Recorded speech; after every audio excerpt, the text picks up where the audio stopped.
5 হাত মানুষ এই 12 হাত শাড়ি পরার কি দরকার? মা বলেছে পুরুষদের সৌন্দর্য নিয়ে আটকাতে হয়, শাড়ি পরলে মেয়েদের ভালো দেখা যায়, পুরুষ মানুষ মুগ্ধ হয়, তাই শাড়ি পরছি। আমি তো এমনিই ফিদা তোমার প্রতি। মাথাটা পুরাই নষ্ট করতে চাও নাকি? রজনী লজ্জা পেল, চোখে মুখে লাজুকতার ছড়াছড়ি। প্রান্তিক শাড়ির কুচি ঠিক করে উঠে দাঁড়ালো। রজনীর লজ্জারাঙা মুখের দিকে তাকিয়ে এলোমেলো হয়ে গেল। প্রান্তিক যতবারই রজনীর দিকে তাকায় ততবারই হারিয়ে যায় অন্য কোনো জগতে। রজনীর চোখের দিকে তাকিয়ে প্রান্তিক উঠে দাঁড়ালো। হঠাৎ রজনীর পেটে প্রান্তিকের হাতে স্পর্শ পেতেই রজনীর শরীর শিউরে উঠল। সে কেঁপে উঠল, খেয়াল করলো প্রান্তিকের হাত তার পেটে। রজনী প্রান্তিকের হাত ধরে জড়ানো কণ্ঠে বলল, কি করছেন? প্রান্তিক রজনীর চোখে চোখ রেখে বলল, শাড়ির কুচি গুজে দেই? না, আমি গুজে নিচ্ছি, ছাড়ুন। প্রান্তিক শাড়ির কুচি রজনীর হাতে ছেড়ে দিয়ে রজনীর মুখের দিকে ঝুঁকে গিয়ে বলল, তুমি চাইলে আমি এক্ষুনি তোমার বেবির বাবা হতে রাজি আছি। আর তুমি কি না এখনো এত লজ্জা পাও?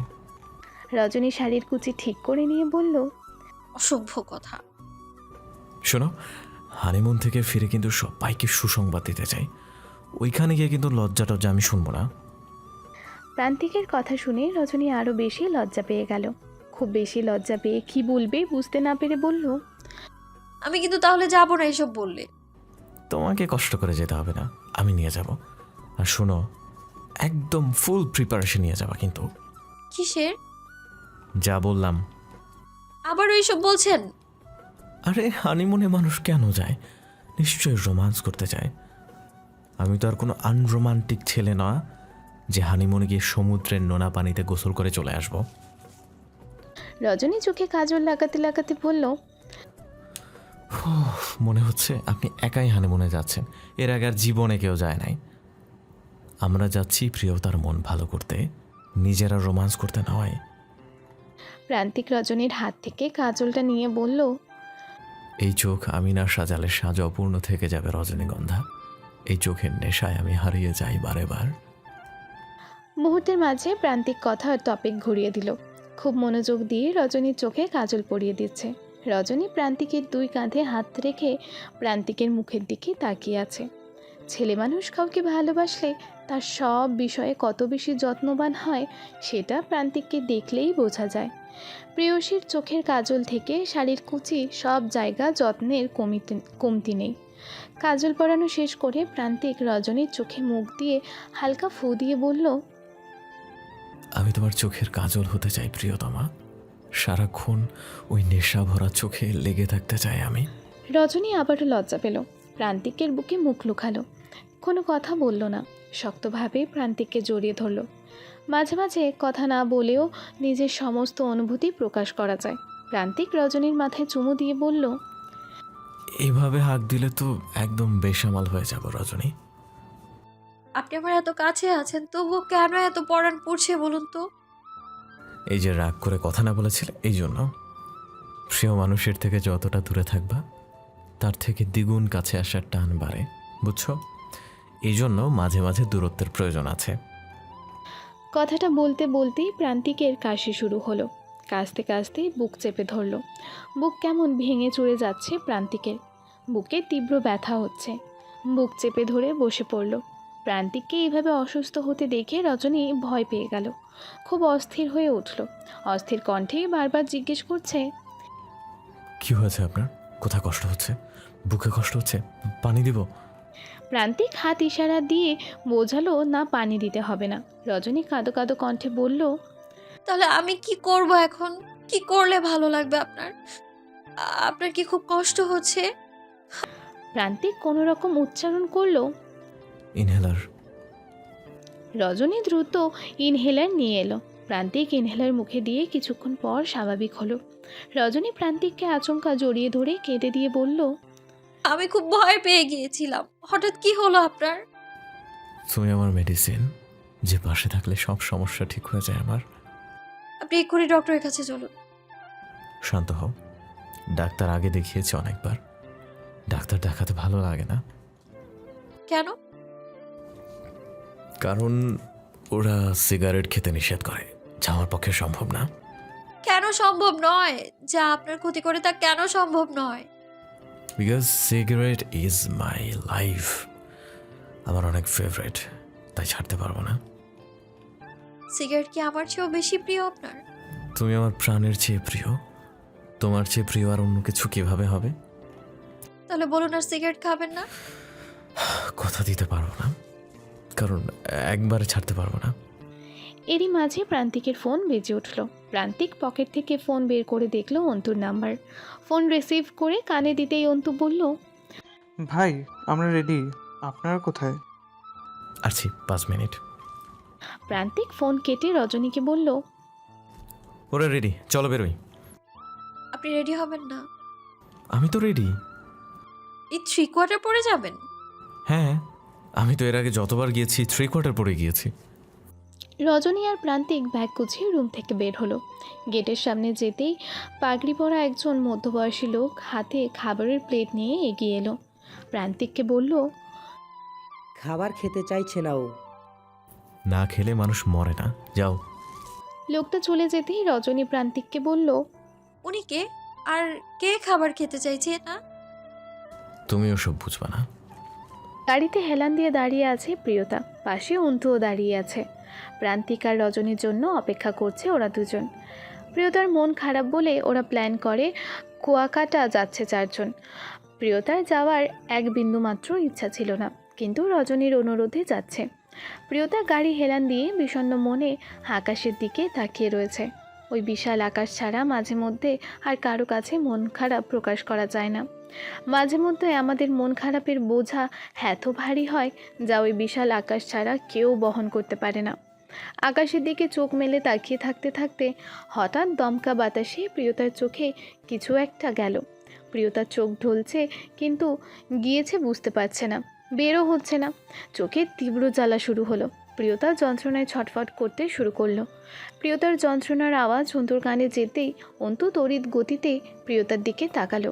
দ্রুত এসে প্রিয়তার মুখে হাত দিয়ে বলল, কি হয়েছে প্রিয়তা? প্রিয়তা ছটফট করতে করতে বলল, আমার চোখে কিছু গিয়েছে। দেখি তো কি গেছে। অন্তু প্রিয়তার চোখে কোয়া টেনে দেখলো ছোট কালো কিছু একটা চোখের সাদা অংশে লেগে আছে। অন্তু প্রিয়তার ওড়না টেনে চোখের মণি থেকে ময়লা বের করলো। চোখে ক্রমাগত ফু দিতে দিতে বলছে, যন্ত্রণা কি একটু কমেছে প্রিয়তা? চোখের জ্বালা পোড়া কমেছে নাকি ডাক্তারের কাছে নিয়ে যাব? অন্তুর এমন উত্তেজিত হয়ে কথাগুলো বলছে, প্রিয়তা অবাক হয়ে অন্তুর দিকে তাকিয়ে আছে। এত বছরে সে অন্তুকে চিনে কই? আগে তো অন্তু এমনভাবে কথা বলেনি তার সাথে। আগে কিছু নিয়ে কষ্ট পেলেই শ্রাবণকে ডাকতো, শ্রাবণকে ডেকে বলতো, দেখ প্রিয়তার কিছু হয়েছে। অথচ আজ নিজেই এমন করছে যেন কষ্টটা ও পাচ্ছে। প্রিয়তাকে একভাবে তাকিয়ে থাকতে দেখে অন্তু বলল, ভালো লাগছে একটু? একটু পানি হবে? এক্ষুনি আনছি। বলেই অন্তু পাশের দোকানে গেল। দোকান থেকে কয়েক প্রকার কোল্ড ড্রিঙ্কস সহ মিনারেল ওয়াটার এনে প্রিয়তার হাতে দিয়ে বলল, যেটা ভালো লাগে খাও। প্রিয়তা আবারও অবাক হয়ে অন্তুর দিকে তাকিয়ে বলল, শুধু পানি চেয়েছিলাম, এত কিছু তো চাইনি। তুমি কি পানি খাবে আমি তো জানি না প্রিয়তা, তাই সব ধরনের পানি নিয়ে এসেছি। প্রিয়তা মিনারেল ওয়াটারের মুখ খুলে বোতল উঁচু করে পানি খেয়ে অন্তুর হাতে দিয়ে বলল। এসব গাড়িতে রেখে দিন। অন্তু বোতলগুলো গাড়িতে রাখতে গিয়ে প্রিয়তার খাওয়া পানি নিজে খেয়ে কেমন যেন একটা তৃপ্তি পেল। এরই মাঝে অন্তুর ফোন বেজে উঠল। ফোন রিসিভ করতেই ফোনের ওপাশ থেকে বলে উঠল, যা থাকে নসিবে তা এমনি এমনিই চলে আসে। অন্তু প্রিয়তার দিকে তাকিয়ে বলল, দিয়েছে, তবে সেটা থাপ্পড় নয়, আদর। প্রিয়তা ভ্রু কুঁচকে অন্তুর দিকে তাকাতেই অন্তু ফোন কেটে দিল। প্রিয়তা থমথমে মুডে অন্তুকে বলল, এসব কাকে বলছেন? কাস্টমার কেয়ার থেকে ফোন এসেছিল। কাস্টমার কেয়ার থেকে এসব জিজ্ঞেস করে? দেশটা রসাতলে যাচ্ছে বুঝলে, দিন দিন আরও কত কি যে দেখতে হবে। প্রিয়তা যেন বেকুব বনে গেল। অন্তু তাকে বোকা বানালো সে বুঝতে পারল। এরই মাঝে প্রান্তিক আর রজনী এসে পৌঁছালো। অন্তু প্রান্তিককে দেখে হেসে দিল। অন্তুককে হাসতে দেখে প্রান্তিক ভ্রু কুঁচকে তাকালো। হাসির কারণ খুঁজে না পেয়ে ভ্রু নাচিয়ে জিজ্ঞেস করলো, কি সমস্যা তোর, হাসিস কেন? অন্তু হাসি থামানোর চেষ্টা করতে করতে বলল, ভাই আপনি হানিমুনে যাচ্ছেন, তাও 3/4 পরে? আরে আমি তো সবসময় 3/4 পরে যাই, এটা নতুন কি? অন্যবার যাওয়া আর এইবার যাওয়া কি এক হলো? এইবার যাচ্ছেন আপনি বিশেষ কারোর সাথে, মানে আমাদের ভাবির সাথে। এইবার একটু অন্যভাবে যাবেন না? প্রান্তিক অন্তুর দিকে তাকিয়ে বলল, তুইও তো অন্যবার 3/4 পরে যাস, এবার এরকম জিন্স শার্ট এসব, হ্যাঁ কাহিনি কি? রজনী প্রান্তিকের দিকে অগ্নি চোখে তাকিয়ে বলল, সবাই কি আপনার মতো? মানুষ বিয়ের পর চেঞ্জ হয় আর আপনি শুধু মুখেই ভালোবাসা। প্রান্তিক রজনীর কথা শুনে কপালের চামড়া টান টান করে তাকালো। প্রিয়তার জন্য কিছু বলল না, শুধু বলল, কুয়াকাটা গিয়ে তোমাকে উত্তর দিচ্ছে। প্রিয়তার মাঝে কোনো হেলদোল নেই। এত কথা হচ্ছে, কারো কোনো কথাই হয়তো সে শোনেনি। অন্যমনস্ক হয়ে কি যেন ভাবছে। প্রান্তিক প্রিয়তার কাঁধে হাত রাখলো। প্রিয়তা আচমকা কেঁপে উঠল। প্রান্তিকের দিকে তাকিয়ে চোখ ছলছল করে উঠল তার। চোখের পানি পড়ার আগে প্রান্তিক প্রিয়তাকে নিজের বুকের সাথে মিশিয়ে বলল, সব ঠিক হয়ে যাবে, আমি আছি না। তোর না বিশ্ব ভ্রমণের খুব ইচ্ছা ছিল, আমি তোকে বিদেশের কয়েকটি দেশে ভ্রমণে পাঠাবো। প্রিয়তা মলিন মুখে বলল, পৃথিবী আমার চেনা হয়ে গেছে ভাইয়া, আর কিছু দেখতে চাই না, চিনতে চাই না। চেনার এখনো অনেক বাকি। জীবনে ধাক্কা আসা খুব জরুরি, এতে মানুষ শক্ত হয়, ঘুরে দাঁড়াতে পারে। ধাক্কা না আসলে জীবন সম্পর্কে অনেক কিছুর ধারণা হয় না। মনে রাখবি, কষ্টের সাথে কষ্টের পরেই আছে স্বস্তি। দুঃখ চিরস্থায়ী নয়, যত বেশি দুঃখ তত বেশি সুখ সামনে। আধার কেটে গিয়েই নতুন ভোরের আলো ফোটে। শুধু একটু ধৈর্য ধরতে হবে। ধৈর্য কিন্তু অনেক কঠিন, বাট এটার ফলাফল অনেক মধুর। প্রিয়তা ভাইয়ের কথা মন দিয়ে শুনল, কিন্তু কোনো কথার প্রত্যুত্তর করল না। আসলে যার ভালোবাসা মরে যায় সেই জানে কষ্ট কত ভয়াবহ। ওই মুহূর্তে পৃথিবীর কোনো সান্ত্বনাই মানুষকে সুখ দিতে পারে না। প্রান্তিক ড্রাইভ করছে, রজনী পাশে বসে আছে। পেছনের সিটে অন্তু আর প্রিয়তা বসে আছে। শাঁসা গতিতে গাড়ি চলছে। গাড়ির জানালা খোলা, বাতাসে রজনীর চুল উঠছে। প্রান্তিকের চোখে মুখে আছড়ে পড়ছে সেই চুল। প্রান্তিক হাত দিয়ে চুল সরিয়ে দিতে দিতে রজনীর কানের কাছে গিয়ে বলল, তোমার চুল এসে বিরক্ত করছে, তুমি কেন করছো না? রজনী প্রান্তিকের মুখে হাত দিয়ে বলল। আস্তে, পেছনে ওরা আছে। প্রান্তিক পেছনে তাকে দেখল প্রিয়তা অন্তুর কাঁধে মাথা রেখে নিরিবিলি ঘুমোচ্ছে। মুখটা একদম ফ্যাকাশে আর মলিন দেখাচ্ছে। প্রান্তিক সামনের দিকে তাকালো, গাড়ি চালানো রেখে বারবার রজনীর দিকে তাকাচ্ছে। রজনী প্রান্তিককে বারবার চোখ রাঙিয়ে বলছে, কত কাল দেখেন না আমাকে, মন দিয়ে গাড়ি চালান। রাস্তাঘাটে এত অমনোযোগীভাবে গাড়ি চালানো ঠিক না। কিসের হবে অ্যাক্সিডেন্ট? আমি সে 1 যুগ ধরে গাড়ি চালাই, কিচ্ছু হবে না। বলতে বলতেই গাড়িটা একটা ট্রাকের সাথে ধাক্কা লাগে। পেছন দিকে প্রিয়তা আর অন্তুর চিৎকার শোনা গেল। প্রান্তিক গাড়িটা কন্ট্রোল করার চেষ্টা করলো ঠিকই, কিন্তু অ্যাক্সিডেন্টের হাত থেকে রক্ষা পেল না। ট্রাকের সাথে ধাক্কা লেগে খানিকটা দূরে গিয়ে পড়ে। গাড়ির সমস্ত গ্লাস ভেঙে গুঁড়ো হয়ে যায়। গাড়ির ভেতর থেকে একবার সবার চিৎকার শোনা যায়। প্রান্তিক পেছনে তাকিয়ে দেখে তাদের প্রিয়তার রক্তাক্ত অবস্থায় অচেতন হয়ে পড়ে আছে গাড়ির সিটের সাথে। মুখে একটা কাঁচ ঢুকে গিয়েছে। অন্তুর খুব একটা আঘাত লাগেনি, তবে চোখ মুখ রক্তাক্ত। রজনীরও কপাল ফেটে রক্ত বেরোচ্ছে। প্রান্তিকের নিজেরও কপাল কেটে গিয়েছে। অন্তু ব্যথায় কাতর, তবুও প্রিয়তাকে জড়িয়ে ধরে হাউমাউ করে কাঁদছে আর বলছে, ভাই, অ্যাম্বুলেন্স ডাকেন, ওকে বাঁচাতে হবে, ওর অবস্থা ভালো না। প্রান্তিক তাকিয়ে দেখে একমাত্র বোন জীবিত নাকি মৃত বোঝা যাচ্ছে না। নিঃশ্বাস বইছে কিনা সেটাও বোঝা যাচ্ছে না। পাশেই তার স্ত্রী রজনীও জ্ঞান হারিয়ে পড়ে আছে। কপাল দিয়ে একভাবে রক্ত পড়ছে। প্রান্তিক একবার বোন একবার রজনী দুজনের দিকে তাকাচ্ছে, কি করবে বুঝতে পারছে না। একবার প্রিয়তার দিকে তাকিয়ে বলছে, তোর কিচ্ছু হবে না বোন। আরেকবার রজনীর দিকে তাকিয়ে বলছে, আমি তোকে কিচ্ছু হতে দেব না। দিশেহারা হয়ে পড়েছে প্রান্তিক। রজনী সিট থেকে গড়িয়ে পড়ে যাচ্ছে দেখেই প্রান্তিক রজনীকে বুকের সাথে জড়িয়ে ধরে বলল, রজনীগন্ধা, তুমি ঠিক আছো? আমার জন্য যদি তোমাদের কিছু হয়, আমি নিজেকে কখনো ক্ষমা করতে পারবো না। I will kill myself. প্রান্তিক খুব বেশি উত্তেজিত হয়ে কথাগুলো বলছে। অন্তু তাকিয়ে দেখে প্রান্তিকের অবস্থাও খুব একটা ভালো নয়। অন্তু কাকে রেখে কাকে দেখবে কিছুই বুঝতে পারছে না। রজনীকে বুকে নিয়ে প্রান্তিক সেন্স হারিয়ে যায়। আশেপাশে লোকজন ভরে গিয়েছে। সবাই গাড়ির দরজা খুলে ওদের 4 জনকে বের করলো। 4 জনই আহত। সবার মাঝে প্রিয়তার অবস্থা বেশি খারাপ।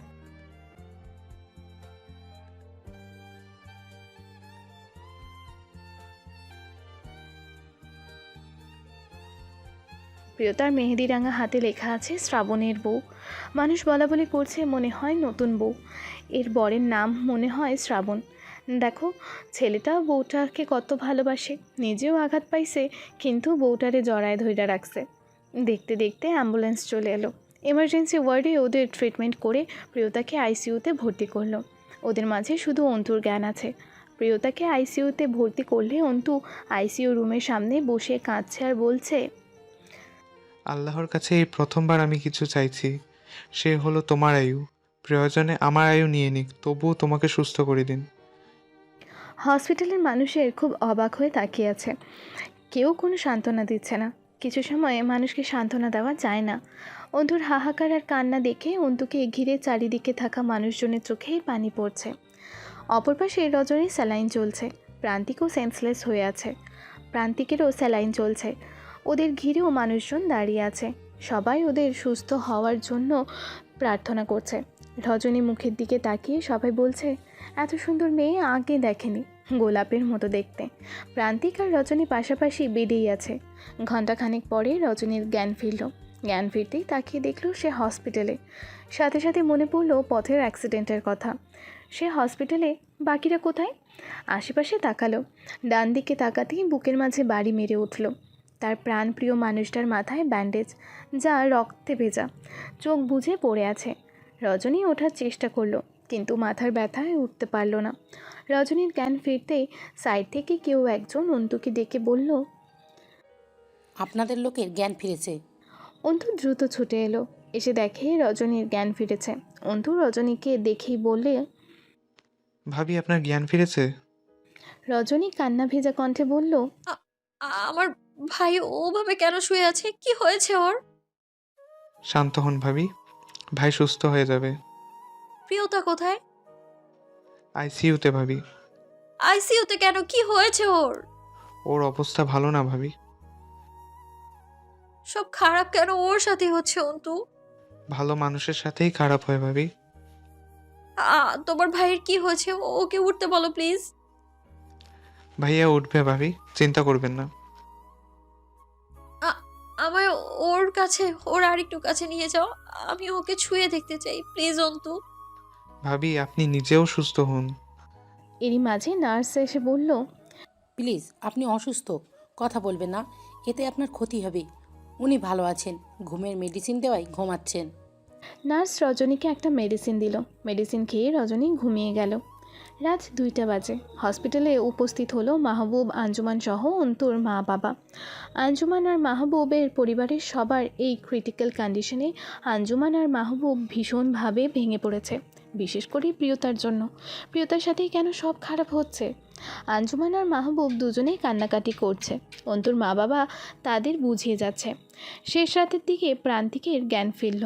জ্ঞান ফিরতেই সে রজনীর নাম ধরে ডাকলো। রজনী ঘুমিয়ে আছে। আঞ্জুমান ছেলের জ্ঞান ফিরতে দেখে মুখে কাপড় গুজে কাঁদছে। প্রান্তিক মায়ের হাত ধরে বলল, আমাকে ক্ষমা করে দাও আম্মু, আমার জন্য আজ সবার এত বড় ক্ষতি হলো।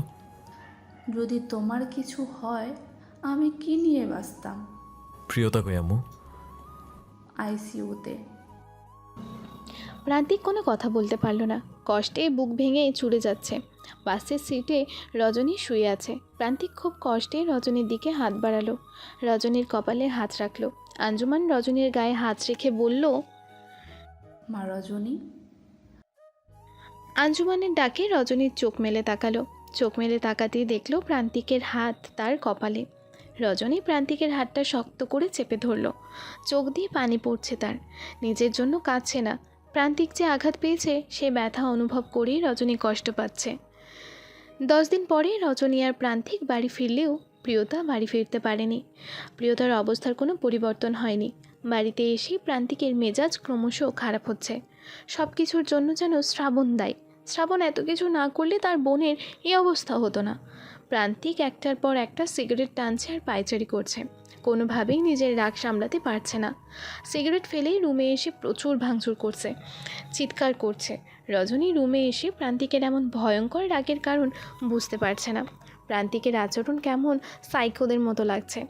রজনীর হঠাৎ মনে হলো প্রান্তিক তাকে বলেছিল, পৃথিবীর সমস্ত রাগের ঊর্ধ্বে তুমি, একবার কাছে এলে আমি নদীর মতো শান্ত হয়ে যাই। রজনী কিছু না বলে আচমকা প্রান্তিককে জড়িয়ে ধরে বলল। প্লিজ শান্ত হন, কি হয়েছে আপনার? প্রান্তিক রাগে ফুঁসতে ফুঁসতে বলল। ওরে বাঁচায় রাখুন ভাবছিলাম, কিন্তু না, ওর জন্য আমার বোনের এই অবস্থা। আমি ওরে বাঁচাবো না। কাকে? শ্রাবণ। রজনী তখন ভীষণ অবাক হলো। তাহলে কি প্রান্তিক জানে শ্রাবণ কোথায় আছে? রজনী এই বিষয়ে কোনো কথা বাড়ালো না। সে প্রান্তিককে শক্তভাবে জড়িয়ে ধরে বলল। I love you. প্রান্তিক আচমকা শীতল হাওয়া অনুভব করল। রজনীকে আলিঙ্গন করে ক্লান্তি দূর করল। মধ্যরাতে প্রান্তিক রুম ছেড়ে বাইরে এলো। অপেক্ষা করছিল রজনীর ঘুমের জন্য। রজনীও অপেক্ষা করছিল কখন প্রান্তিক বাইরে বের হয়। প্রান্তিক নিজের পিস্তল নিয়ে ফুল বাগানের দিকে এগিয়ে গেল। বাগানের শেষের দিকে ওদের ব্যবসার জন্য গুদামঘর করা। সে গুদামঘরে প্রবেশ করলো প্রান্তিক। চারিদিক নিকোষ কালো অন্ধকার, কিছুই দেখা যাচ্ছে না। প্রান্তিক গুদামঘরের সামনে এগিয়ে গেল। দরজায় দাঁড়িয়ে আছে 4 জন, তাদের হাতে লাঠি। প্রান্তিকের চোখ দুটো লাল টকটক হয়ে আছে। মানুষের মাথায় খুন চড়লে নাকি হুঁশ থাকে না? প্রান্তিকের চোখের দিকে তাকালে মনে হচ্ছে নেশায় আসক্ত, কিন্তু এই নেশা খুনের নেশা। রজনী রজনীগন্ধার বাগান দিয়ে বসে বসে অনেক কষ্টে এসেছে। রজনীর মন বলছে এদিকে কিছু একটা আছে, অজানা কিছু সে জানতে চলেছে। রজনীর কৌতূহলী মনের মাঝে হাতুড়ির বাড়ির মতো শব্দ হচ্ছে বারবার।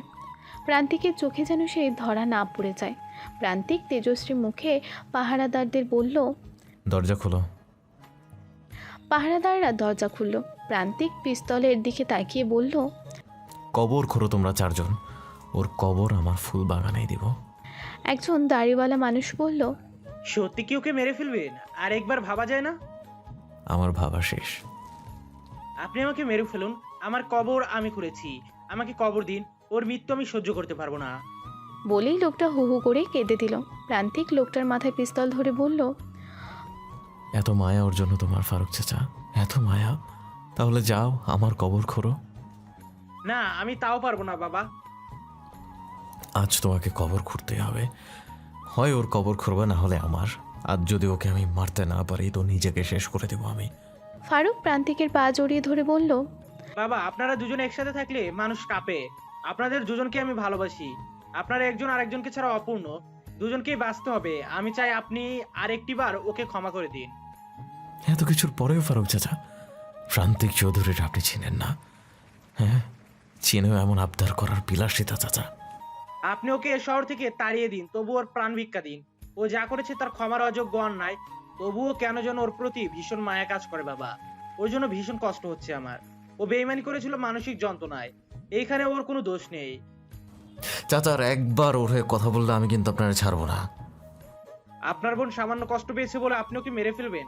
তাহলে ওর বোন তো দুনিয়ায় নেই, ও একজনের ভাই। ওর কি ইচ্ছা করবে না প্রতিশোধ নিতে? প্রান্তিক রক্তচক্ষু নিয়ে ফারুকের দিকে তাকালো। গুদামঘরে টর্চ লাইট জ্বালিয়ে প্রবেশ করলো। প্রান্তিক ভেতরে প্রবেশ করার সময় ওদের ইশারা দিল। ওরাও ভেতরে প্রবেশ করলো ফারুক বাদে। ফারুক বাইরে বসে কাঁদছে। রজনী অবাক হয়ে ওদের কথা শুনছিল। রজনীর মন ডেকে বলছে ভেতরে শ্রাবণ আছে, আরেক মন বলছে না, শ্রাবণ কিভাবে হবে। রজনী আরও খানিকটা হামাগুড়ি দিয়ে এগিয়ে এলো। দরজার বাইরে থেকে উকি দিয়ে চমকে উঠল। চেয়ারে হাত পা বাঁধা রক্তাক্ত অবস্থায় পড়ে আছে শ্রাবণ। ফর্সা সুন্দর চেহারাটা ক্ষত বিক্ষত হয়ে গিয়েছে আঘাতে আঘাতে। প্রান্তিক ক্রমাগত শ্রাবণকে আঘাত করছে আর বলছে, আজই তোর শেষ দিন জীবনের শ্রাবণ, যদি কিছু চাওয়ার থাকে তো শেষ চাওয়া চেয়ে নেয়। শ্রাবণ কোনো রকম মুখ তুলল। বাদামি চোখ দুটোতে করুণ আর্তনাদ ভরা। চোখ দিয়ে দুফোঁটা অশ্রু ছেড়ে বলল, আমাকে মেরে ফেলুন ভাই, আমার জন্য মৃত্যুই উপযুক্ত শাস্তি, কিন্তু মারার আগে আমাকে একটা সত্য বলে যেতে দিন। একবার অন্তত প্রিয়তার সামনে গিয়ে বলতে দিন, আমি প্রিয়তাকে ভালোবাসি ভাই, ভীষণ ভালোবাসি। তুই আমার বোনকে ভালোবাসিস, আর একবার যদি ওই কথা উচ্চারণ করিস তোর জীব আমি টেনে ছিঁড়ে ফেলবো শ্রাবণ। তুই আমার বোনকে কোনোদিন ভালোবাসিস নি, নিজের মতো খালি ইউজ করছিস। হাউ ডেয়ার ইউ শ্রাবণ, তুই প্রান্তিক চৌধুরীর বোনরে ইউজ করিস। শ্রাবণের চোখ দুটো অশ্রুসিক্ত। ও অনুশোচনা আর অপরাধবোধ তাকে কুড়ে কুড়ে খাচ্ছে। মুখ ভরা মায়া, এই সুন্দর চেহারায় মলিনতা বড়ই কষ্টদায়ক ব্যাপার। বেদনায় জর্জরিত কণ্ঠে তীব্র যন্ত্রণা নিয়ে শ্রাবণ বলল, আমি অভিনয় করতে করতে ক্লান্ত হয়ে কখন ওকে ভালোবেসেছি বুঝিনি। আমার উদ্দেশ্য ছিল অভিনয় করে, কিন্তু আমি অভিনয় করতে পারিনি। আমার ভালোবাসা সত্য ছিল ভাই। আমাকে মৃত্যুদণ্ড দেওয়ার আগে একবার ওর কাছে ক্ষমা চাইতে দিন। ওর কাছে ক্ষমা চাওয়া ছাড়া মৃত্যু আমাকে দিবেন না ভাই।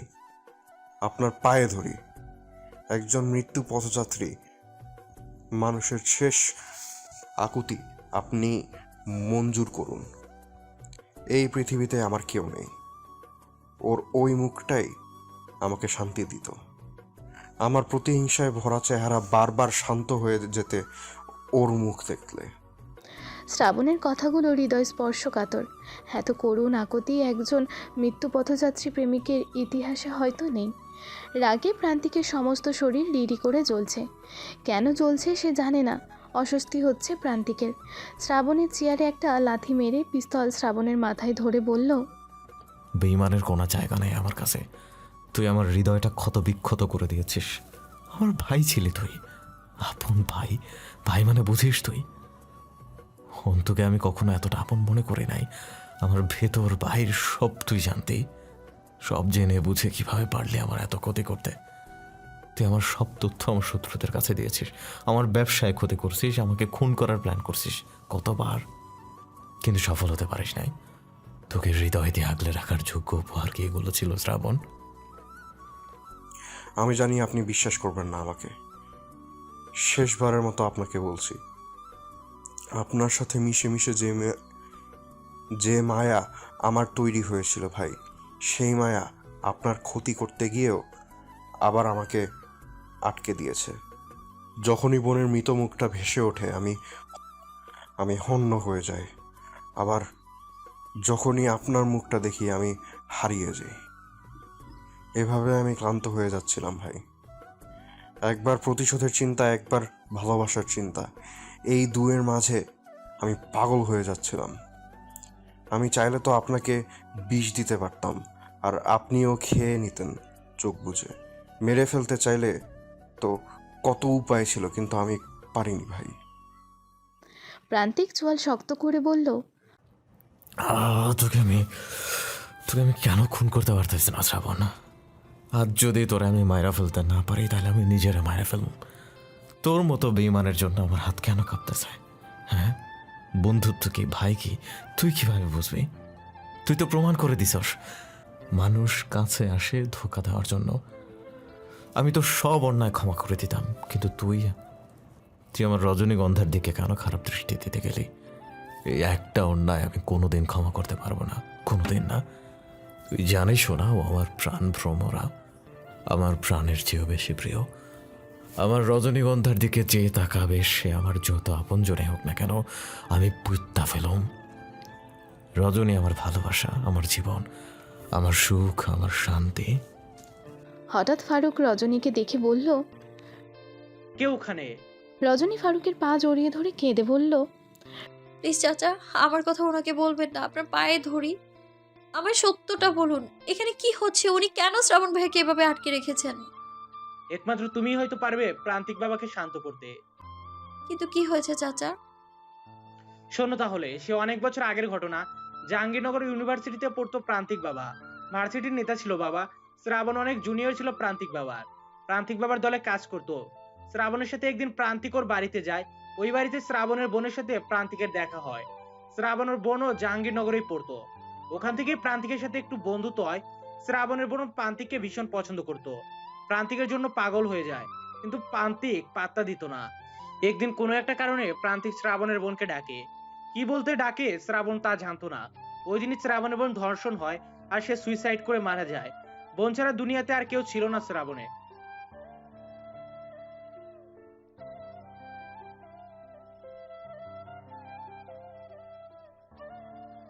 ভার্সিটি টপার ছাত্র লেখাপড়া বাদ দিয়ে দিল। প্রান্তিক শ্রাবণের ওই ভয়াবহ অবস্থা দেখে ওকে ভালো রাখতে নিজের বাড়িতে নিয়ে আসে। বোনের মৃত্যু মুখ শ্রাবণের মস্তিষ্কে অন্য এক শ্রাবণের সৃষ্টি করে। ও ধীরে ধীরে ড্রাগে আসক্ত হয়। এর উদ্দেশ্য থাকে প্রান্তিককে সে এই কষ্ট দেওয়া, প্রান্তিকের বোনের সাথে ভালোবাসার অভিনয় করে ক্ষতি করা, প্রান্তিকের ভালোবাসার মানুষের ক্ষতি করা। কিন্তু ও চেয়েও পারেনি। ওর উদ্দেশ্য অসৎ ছিল, কিন্তু প্রান্তিক এবং প্রিয়তা দুজনকেই ভালোবেসে ফেলে, ওদের মায়ায় আটকে যায়। বারবার চেয়েও কিছু করতে পারেনি। রাগ নিলেই প্রতিশোধের জন্য পাগল হয়ে যেত, আবার প্রান্তিকের ভালোবাসা দেখে থেমে যেত। আফসোসের বিষয়, প্রান্তিক যখন শ্রাবণের সব ধরে ফেললো, তখন শ্রাবণ জানলো প্রান্তিক ওর বোনের মৃত্যুর জন্য দায়ী ছিল না। এখন ওরা দুজন স্রোতের বিপরীতে চলে গিয়েছে। প্রান্তিক কোনোদিন ক্ষমা করবে না শ্রাবণকে। রজনী ফারুকের কথা শুনে কাঁদছে। উকি মেরে দেখলো প্রান্তিক রাগে কাঁপছে, নিজের মাঝেই নেই। এই মুহূর্তে একটা অঘটন ঘটবে। রজনীর চোখ দিয়ে ক্রমাগত পানি পড়ছে। প্রান্তিক এত রাগে জেদি হয়েও শ্রাবণের এত বেইমানি জানার পরেও শ্রাবণের প্রতি ভালোবাসার কমতি নেই। শ্রাবণ আর প্রান্তিকের ভালোবাসা আসলেই খাঁটি ছিল। শ্রাবণ প্রান্তিকের ক্ষতি চেয়েও ভালোবাসার কাছে হেরে গিয়ে কিছুই করতে পারেনি। এই পৃথিবীতে সবথেকে বেশি অসহায় মানুষটা শ্রাবণ, যে ঘৃণা আর ভালোবাসার মাঝখানে অবস্থান করছে। মৃত্যুই কি পৃথিবীতে সবচেয়ে বড় শাস্তি ভাই? এই মুহূর্তে যে ভয়ঙ্কর যন্ত্রণায় আমি পুড়ছি, এই যন্ত্রণা থেকে মুক্তির একমাত্র পথই মৃত্যু। আপনি আমাকে মৃত্যু দিন ভাই, কিন্তু তার আগে একবার আমাকে প্রিয়তাকে দেখতে দেন। শ্রাবণের চোখ দিয়ে নোনা জল ক্রমাগত স্রোতের মতো বইছে। চোখের দিকে তাকালেই বোঝা যাচ্ছে যন্ত্রণায় কাতর ছেলেটা। প্রান্তিকের হৃদয় পুড়ে ছাই হয়ে যাচ্ছে। হৃদয়ের ভেতরে এত বেশি যন্ত্রণা হচ্ছে, সেই যন্ত্রণায় ক্ষত বিক্ষত হচ্ছে প্রান্তিকের হৃদয়। একদিকে শ্রাবণ তার প্রাণের চেয়ে প্রিয় আর বিশ্বস্ত ছিল, অপরদিকে নিজের বোন আর রজনীর ক্ষতি করার চেষ্টা। দুটোর কোনোটাই প্রান্তিকের মস্তিষ্ক থেকে নামছে না। একবার শ্রাবণের সাথে কাটানো ভালো মুহূর্তগুলো মনে পড়ছে, আরেকবার শ্রাবণের করা বেইমানিগুলো মনে পড়ছে। বুকের ব্যথা ক্রমশ বাড়ছে প্রান্তিকের। এই ব্যথা দীর্ঘদিন ধরে বয়ে নিয়ে বেড়াচ্ছে প্রান্তিকের রাগে তেজস্বী মুখটা মলিন হয়ে গিয়েছে। চোখের পানি আটকানোর চেষ্টা করছে, কিন্তু পারছে না। পিস্তলটা শ্রাবণের মাথায় ধরে খুব নরম কণ্ঠে বলল, তুই মরে যেতে চাস শ্রাবণ? হ্যাঁ ভাই, আমি মরে যেতে চাই। বাহ, সব কিছুতে জিতে যাবি তুই। আমি তোকে কোনোদিন জিততে দেব না শ্রাবণ, কোনোদিন না। তুই আমাকে আমার বিশ্বাসের কাছে হারিয়ে দিয়েছিস, আমার ভালোবাসার কাছে হারিয়ে দিয়েছিস। এখন আবার তোকে মেরে সারা জীবন অশান্তিতে পোড়াতে চাস। তুই তো আমাকে আপনজন মনে করিসনি, তাই বুঝবি না আপন মানুষের ক্ষতি করলে কেমন কষ্ট হয়। কিন্তু আমি তো তোকে আপন মনে করি শ্রাবণ। তোকে মেরে ফেললে আমি এই পৃথিবীতে এক সেকেন্ডও নিঃশ্বাস নিতে পারবো না শান্তিতে। তোকে আমি কত ভালোবাসি একবার চিন্তা কর শ্রাবণ। প্রান্তিক চৌধুরী কারো ভুলকে ক্ষমা করে না, সেখানে তুই এত কিছু করার পরেও তোর জন্য আমার কষ্ট হচ্ছে। তোকে আমি ভালোবাসি, তোরে আমি ভালোবাসি, বুঝতে পারছিস? আর তার চেয়েও অধিক ভালোবাসি আমার রজনীগন্ধাকে। তুই তাকে কিভাবে মেরে ফেলতে চাইছিলি শ্রাবণ? ওর নিষ্পাপ মুখটার কথা একবার ভেবে দেখ। আমার হৃদয় আত্মা কেঁপে ওঠে আমার রজনীগন্ধার মুখটা ভেসে উঠলে। ওই সরল মুখটার ক্ষতি করে তাকে মেরে ফেললে তুই আমাকে কষ্ট দিতে চেয়েছিস। আমার ফুলের মতো বোনটা মৃত্যুর সাথে পাঞ্জা পড়ছে, এত এত অন্যায় করে এখন কেমন লাগছে তোর? প্রান্তিক বুকে হাত দিয়ে বসে পড়ল। বুকে তীব্র ব্যথা শুরু হয়েছে তার। আমি ড্রাগে আসক্ত ছিলাম ভাই। এমন হলো কেন ভাই? আমি সহ্য করতে পারছি না আর কিছু। এই পৃথিবীর শ্বাস নিঃশ্বাস যেন বিষাক্ত লাগছে সব। আমি এক মুহূর্তে এই পৃথিবীতে থাকতে চাই না। তোকে বাঁচিয়ে রাখবো না আমি। তুই আমার রজনীগন্ধার ক্ষতি করতে চেয়েছিস, তাই তোর থেকে আমার বোনকে কেড়ে নিয়েছি। আমি বুঝে গেছিলাম শ্রাবণ, কাজগুলো তুই করছিস। আমার চোখ ফাঁকি দেয়া কি এত সহজ? এই সব কিছুর মাঝে এটা বুঝে গিয়েছিলাম তুই আমার বোনকে ভালোবেসে ফেলেছিস, কিন্তু তুই ড্রাগ অ্যাডিক্টেড। হাজারটা অন্যায় করেছিস, বহু নারীতে আসক্ত হয়েছিস। আমি জেনে বুঝে আমার বোনকে তোর হাতে কিভাবে তুলে দেই? তোর বিরুদ্ধে সব প্রমাণ আমার কাছে আছে। আমি চাইলেই তোর ফাঁসি হবে। রজনী খেয়াল করছে প্রান্তিককে অসুস্থ দেখাচ্ছে। প্রায় প্রায় এমন অসুস্থ প্রান্তিক হয়ে পড়ে। রজনী দরজা দিয়ে সোজা ভেতরে প্রবেশ করে, কাঁদতে কাঁদতে বলে, শ্রাবণ ভাইকে ছেড়ে দিন আপনি প্লিজ। রজনীর কণ্ঠ শুনে প্রান্তিক আচমকা পেছনে ঘুরে তাকায়। রজনীকে দেখে বলে, তুমি এখানে? প্লিজ রজনীগন্ধা, এই জানোয়ারের সামনে থেকে সরে যাও তুমি, প্লিজ যাও, ওর নজর ভালো না। রজনী প্রান্তিকের কাঁধে হাত রেখে বলল, আপনার শরীর খারাপ, প্লিজ বাইরে চলুন। প্লিজ রজনীগন্ধা, তুমি যাও এখান থেকে, আমার হিসাব নিকাশ আছে। কিসের হিসাব নিকেশ? হ্যাঁ, যাকে মারতে গিয়ে কাঁদতে হয় তার সাথে কিসের হিসাব নিকেশ? শ্রাবণ ভাইয়ের বোন এই দুনিয়াতে নেই। আপনি বুঝেন আপনজন হারানোর যন্ত্রণা কতটা ভয়াবহ হয়? যার হারিয়েছে সেই জানে। একমাত্র বোনকে হারিয়ে ভাইয়া উন্মাদ হয়ে গিয়েছিল। প্রতিশোধের নেশায় যত নিচে নামা দরকার নেমেছে। আপনি হলে কি করতেন? হ্যাঁ, মানুষ যখন প্রিয় মানুষ হারায় তখন হুঁশে থাকে না। মানুষটা খারাপ না, আপনি একবার তাকে সুযোগ দিন। আপনাকে ভাবি বলে ডাকার মুখ নেই আমার, তবুও লাস্ট রিকোয়েস্ট ভাবি, আমাকে একটা বার প্রিয়তাকে দেখতে দিন। প্রিয়তাকে আজ রাত 4টায় ইন্ডিয়া নিয়ে যাবে। ওর অবস্থা ভালো না। বিগত 10 দিন একটা কথাও বলেনি। ডক্টর বলেছে সার্ভাইভ করবে কিনা শিওর না। ভাবি, আমি ক্ষমা চাইতে পারবো না আপনার কাছে, আমার কিছুই বলার নেই। আমি আপনাকে ক্ষমা করে দিয়েছি অন্তু ভাইয়া, আমার কোনো অভিযোগ নেই। আমার শেষ অন্যায়টা শুনলে আপনি আমাকে ক্ষমা করতে পারবেন না। আপনি এই পৃথিবীতে সব থেকে বেশি ঘৃণা আপনি করবেন। এই মুহূর্তে কিচ্ছু শুনতে চাইছি না। চলুন না প্রিয়তার কাছে। আপনার জন্য মেয়েটা কেমন নিস্তেজ হয়ে গিয়েছে। গাড়ি বের করে প্রান্তিক, রজনী, শ্রাবণ হসপিটালে গেল।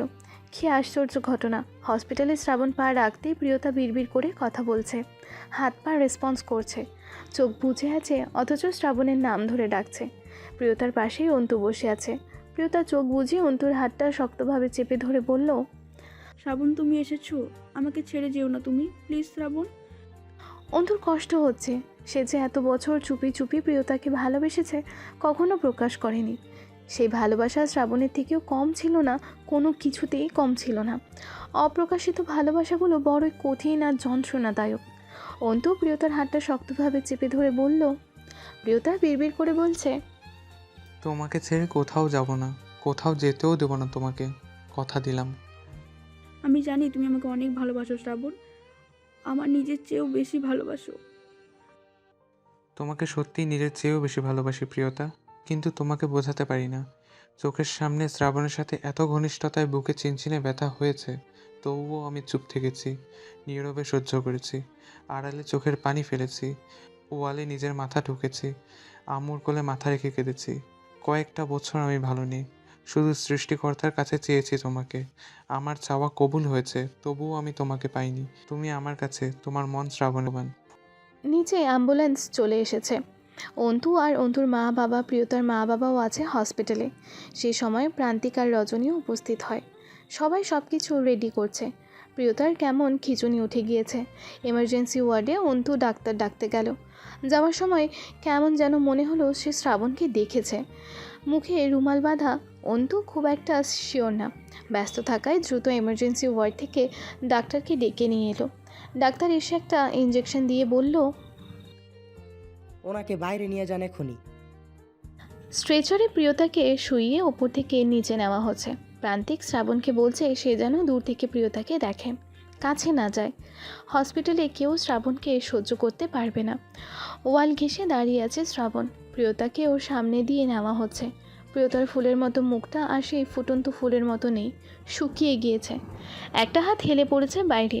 সেই মেহেদিরাঙা হাতটাই এখনও লেখা শ্রাবণের বউ। শ্রাবণ 2 হাত মুখে গুজে হু হু করে কেঁদে উঠে বলল, তুমি আমারই বউ জান পাখি, তোমার জীবনটা আমি এলোমেলো করে দিলাম। তোমাকে দেওয়া ক্ষত কোনো দিন মুছবে কিনা আমি জানি না, কিন্তু আমি যে তোমার আর প্রান্তিক ভাইয়ের ক্ষতি করেছি সেই অপরাধ আমাকে ভালো থাকতে দেবে না। আমাদের আর দেখা হলো না প্রাণ পাখি, আমি ক্ষমা চাইতে পারলাম না। আমি এই পৃথিবীতে থাকবো না, তুমি সেটাও জানতে পারবে না। এই বেঈমানকে বেঈমান ভেবেই অন্তর সাথে ভালো থেকো। প্রিয়তা খানিকটা দূরে চলে গিয়েছে। শ্রাবণ দূর থেকে দাঁড়িয়ে দেখছে। নিজেকে বেশিক্ষণ সামলাতে পারল না, ছুটে গেল প্রিয়তার কাছে। প্রিয়তার হাত ধরতে যেতেই অন্তু শ্রাবণের বুকে ধাক্কা মেরে বলল, ওকে স্পর্শ করবি না তুই, ও আমার বউ। তোর পাপি হাতে ওকে স্পর্শ করে ওকে পাপি করবি না। শ্রাবণ ভীষণ অবাক হলো অন্তুর কথা শুনে। মাত্র একটা কবুল বলার সাথে সাথেই অন্তুর অধিকার এত বেড়ে গিয়েছে।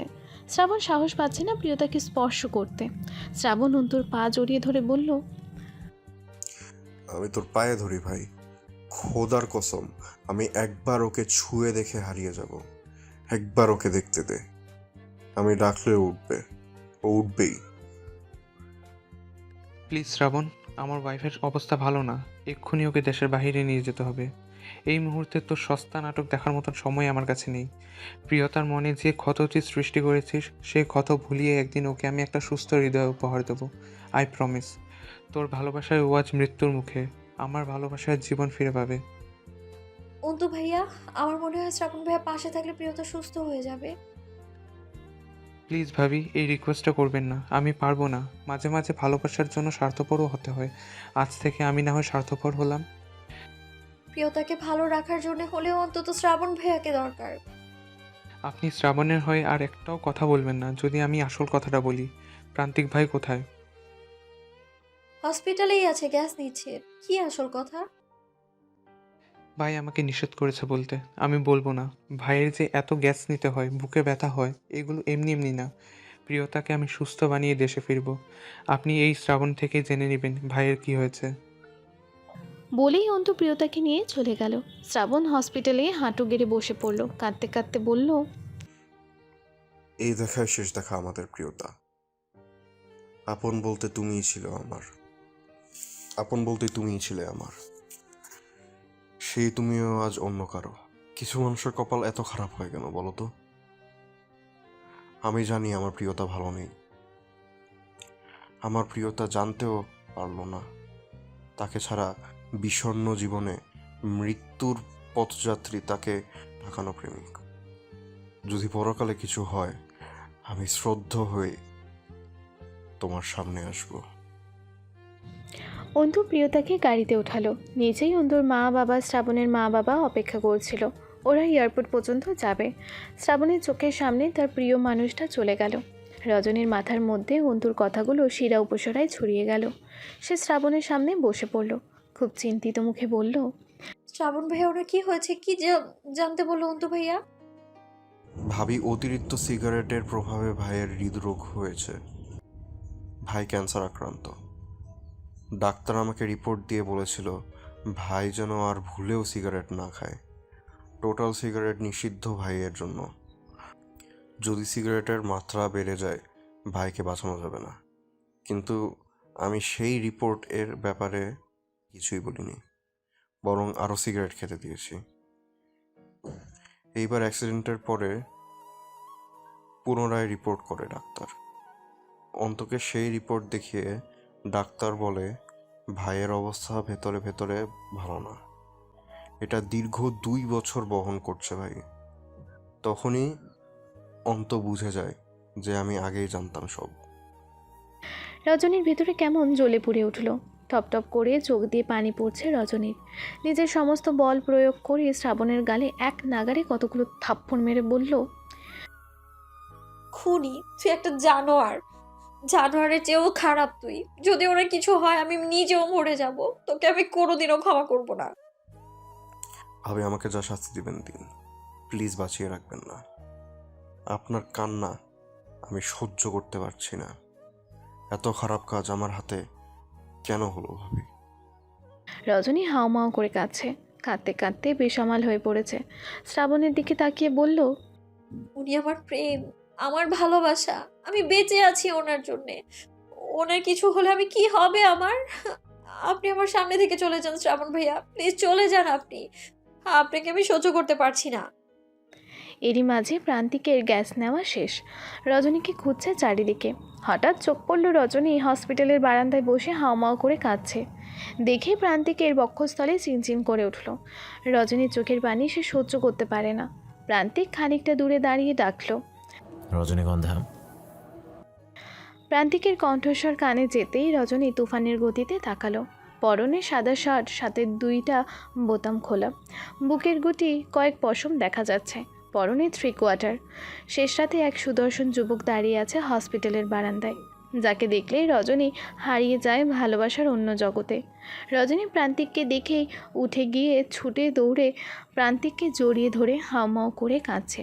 প্রান্তিক হঠাৎ বুঝতে পারছে না এভাবে কাঁদছে কেন রজনী। প্রান্তিক রজনীকে জড়িয়ে ধরে কানে কানে ফিসফিস করে বলল,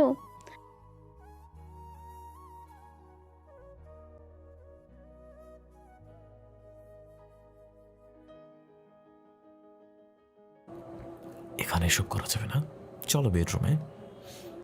রজনী এসব কথায় পাত্তা না দিয়ে কেঁদেই যাচ্ছে। প্রান্তিক রজনীকে কোলে তুলে নিয়ে আসার সময় শ্রাবণের দিকে তাকিয়ে বলল, তোকে অনেক ভালোবাসি রে ভাই, আমি অনেক বেশি। যা কিছুই হয়ে যাক না কেন, তুই আমার ভাই। যা ডাক্তার দেখিয়ে আয়। তোর ভাবির ছেলে মানুষই দেখ, এখন সিনেমার নায়কদের মতো কোলে নিতে হলো। শ্রাবণ অনুশোচনায় কিছুই বলতে পারছে না। মলিন মুখে প্রান্তিকের হাসি খুশি মুখের দিকে তাকালো। ডাক্তার দেখিয়ে বাসায় আয়। বাড়িতে এসে থম মেরে ফ্লোরে বসে আছে রজনী। খাটের সাথে পিঠ ঠেকিয়ে দুই হাঁটুর মাঝে মাথা গুজে নিশ্চুপ আছে। মস্তিষ্ক ক্রমশ ফাঁকা হয়ে আসছে তার। মস্তিষ্কে সারাক্ষণ প্রান্তিকের দুষ্টুমি, খুনসুটি, ভালোবাসার স্মৃতিগুলো ভেসে উঠছে। ক্ষণে ক্ষণে কান্না পাচ্ছে তার। হাঁটু ভাঁজ থেকে মাথা তুলল, ঘরে চারিদিকে তাকালো। ওয়ালে কোল্ড ড্রিঙ্কস হাতে 3 কোয়ার্টার পরা সমুদ্র পাড়ে দাঁড়ানো প্রান্তিকের ছবি।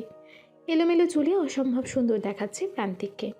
তার পাশে রজনীর কাঁধে হাত রেখে রজনীর কানে কানে কিছু বলছে প্রান্তিক। সেখানে দুজনেরই হাসি মাখা ছবি। তার অন্য পাশে রজনীগন্ধার বাগানে রজনী ছুটছে, প্রান্তিক পিছু পিছু ছুটছে। সাডেন ক্লিক করা একটা ছবি। ছবিটা প্রকৃতির মতোই সুন্দর। এই রুমের চারিদিকে শুধু প্রান্তিকের শরীরের গন্ধ। রজনী আবারও হু হু করে কেঁদে উঠল। কান্নায় বুক ভেঙে চুরে আসছে তার। প্রান্তিকের কিছু হলে সে 1 সেকেন্ডও বাঁচতে পারবে না। রজনীর আঁখিপটে ভেসে উঠছে বিভিন্ন স্মৃতি। বিয়ের পর একটা দিনও রজনীকে একা ছাড়েনি প্রান্তিক। যদি রজনী বাবার বাড়ি গিয়েছে, প্রান্তিকও সাথে গিয়েছে। রজনী যে কয়দিন থেকেছে, প্রান্তিকও সে কয়দিনই থেকেছে। রজনী কখনো রাগ করলে বলতো, তোমাকে জড়িয়ে না ধরলে আমার ঘুমই আসে না। তুমি না হয় রোজ নিশীতে নিদ্রা হয়ে আমার চোখে নামো, আমার ঘুমের ওষুধ তুমি। এই মানুষটার পাগলামি, হাজারো স্মৃতি, যাকে ছাড়া রজনী এখন একটা সেকেন্ডও বেঁচে থাকা সম্ভব নয়। রজনী কাঁদতে কাঁদতে বলছে, আল্লাহ, ওই মানুষটাকে ছাড়া আমি বাঁচতে পারবো না। ওর মতো করে কেউ আমায় বোঝে না। আমার জ্বর হলে উন্মাদ হয়ে যায় এই মানুষটা। আমার ক্ষুধা লাগলে সবার আগে আমায় খাইয়ে দেয়। আমার ঘুম পেলে বিছানা ঠিক করে মাথায় হাত বুলিয়ে দেয়। আমার ফেলে রাখা পোশাক ধুয়ে দেয় সে। এক বিন্দু পরিমাণ কষ্ট আমায় করতে দেয় না। যার ভালোবাসায় আমি আজ সুখ খুঁজে পাই, যে মানুষটা আমার জীবনে আসার পর মনে হয়েছে ভালোবাসার যে সুখ শান্তি এই পৃথিবীতে আর কিচ্ছু নেই। যে মানুষটার চোখের চাহনি আমায় পাগল করে দেয়, যে মানুষের উষ্ণতা আমায় এলোমেলো করে দেয়, যে মানুষের স্পর্শ আমায় অন্যরকম কিছু অনুভব করায়, যে মানুষের আদরে ডাক আমাকে অন্য কোনো পৃথিবীতে নিয়ে যায়, সেই মানুষটাকে ছাড়া আমি কিভাবে বাঁচবো? যদি আগে পরেই যাওয়ার নিয়ম করবে, তাহলে কেন তার বাম পাজর হাড়ে আমায় তৈরি করলে? কেন এবার সময়ের আগে তাকে আমার থেকে নিয়ে যাবে? হয় আমাদের আয়ু সমান করে দাও, নয় ওর সাথেই আমায় নিয়ে যাও। হ্যাঁ, তা না হলে অনিয়ম করে আমাকে ওর সাথে নিয়ে চলে যেতে হবে। আমি কল্পনাও করতে পারছি না আমি মাটির উপরে থাকবো আর ও নিচে থাকবে, যে মাটির গন্ধে আমি ওকে খুঁজে পাই। ও ছাড়া আমার কেউ নেই, কেউ না। রজনী কাঁদছে আর মনের গহীন থেকে আল্লাহর কাছে প্রান্তিকের জন্য প্রার্থনা করছে। এই পৃথিবীর সব কিছুর বিনিময়ে যেন সে প্রান্তিককে ফিরে পায়। এমন সময় শেষ দিতে দিতে প্রান্তিক নিজের রুমে প্রবেশ করলো, হাতে একগুচ্ছ রজনীগন্ধা ফুল। রজনীকে ওভাবে ফ্লোরে বসে থাকতে দেখে প্রান্তিকের 2 পা থমকে গেল। প্রান্তিক খুব মোলায়েম কণ্ঠে ডাকলো, রজনীগন্ধা। প্রান্তিকের কণ্ঠস্বর কর্ণকুহরে প্রবেশ করতেই রজনী প্রান্তিকের দিকে তাকালো। চোখ দুটো কান্নার জন্য লাল, রক্ত চবার মতো হয়ে আছে। প্রান্তিক খালি পায়ে খালি গায়ে শুধু একটা 3 কোয়ার্টার পরে দাঁড়িয়ে আছে। ফর্সা আগে খোঁচা খোঁচা দাড়িতে যেন এক সুদর্শন যুবক। রজনীর পৃথিবীর শ্রেষ্ঠ সুদর্শন পুরুষ প্রান্তিক চৌধুরী, পৃথিবীর শ্রেষ্ঠ প্রেমিক পুরুষ প্রান্তিক চৌধুরী। তার মতো করে কেউ ভালোবাসতে পারে না, তার মতো করে কেউ ভালোবাসার মানুষের যত্ন নিতে জানে না। রজনী প্রান্তিকের দিকে তাকাতেই যেন ভেতর থেকে আরও জোরে কান্না আসছে। রজনীর এই অবস্থা দেখে প্রান্তিকের মুখটা ফ্যাকাশে হয়ে এলো। সব ঝামেলা মিটে যাওয়ার পরেও কেন রজনী কাঁদছে? প্রান্তিক মলিন মুখে বলল, কি হয়েছে রজনীগন্ধা? রজনী উঠে ছুটে গেল প্রান্তিকের কাছে। প্রান্তিকের উন্মুক্ত বুকে মুখ গুজে হাওমাও করে কান্নায় ভেঙে পড়ল। প্রান্তিক অবাক হয়ে গেল। এই কান্নার কারণ সে বুঝে উঠতে পারছে না।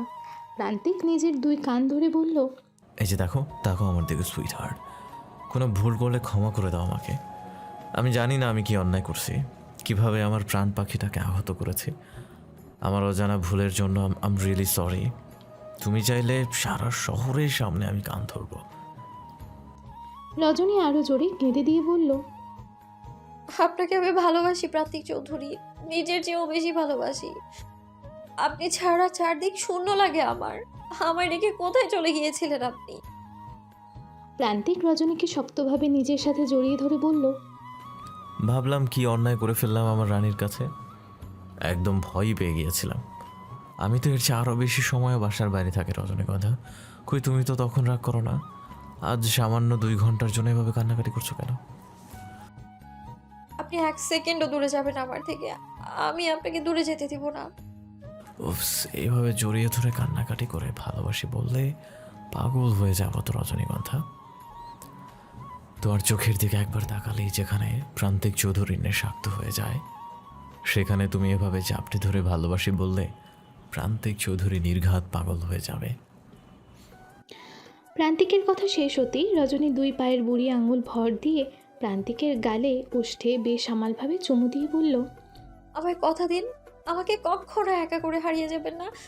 আমি তাহলে মরে যাব। রজনীর আবেগ ভরা কণ্ঠ প্রান্তিকের হৃদয়কে ক্ষতবিক্ষত করল।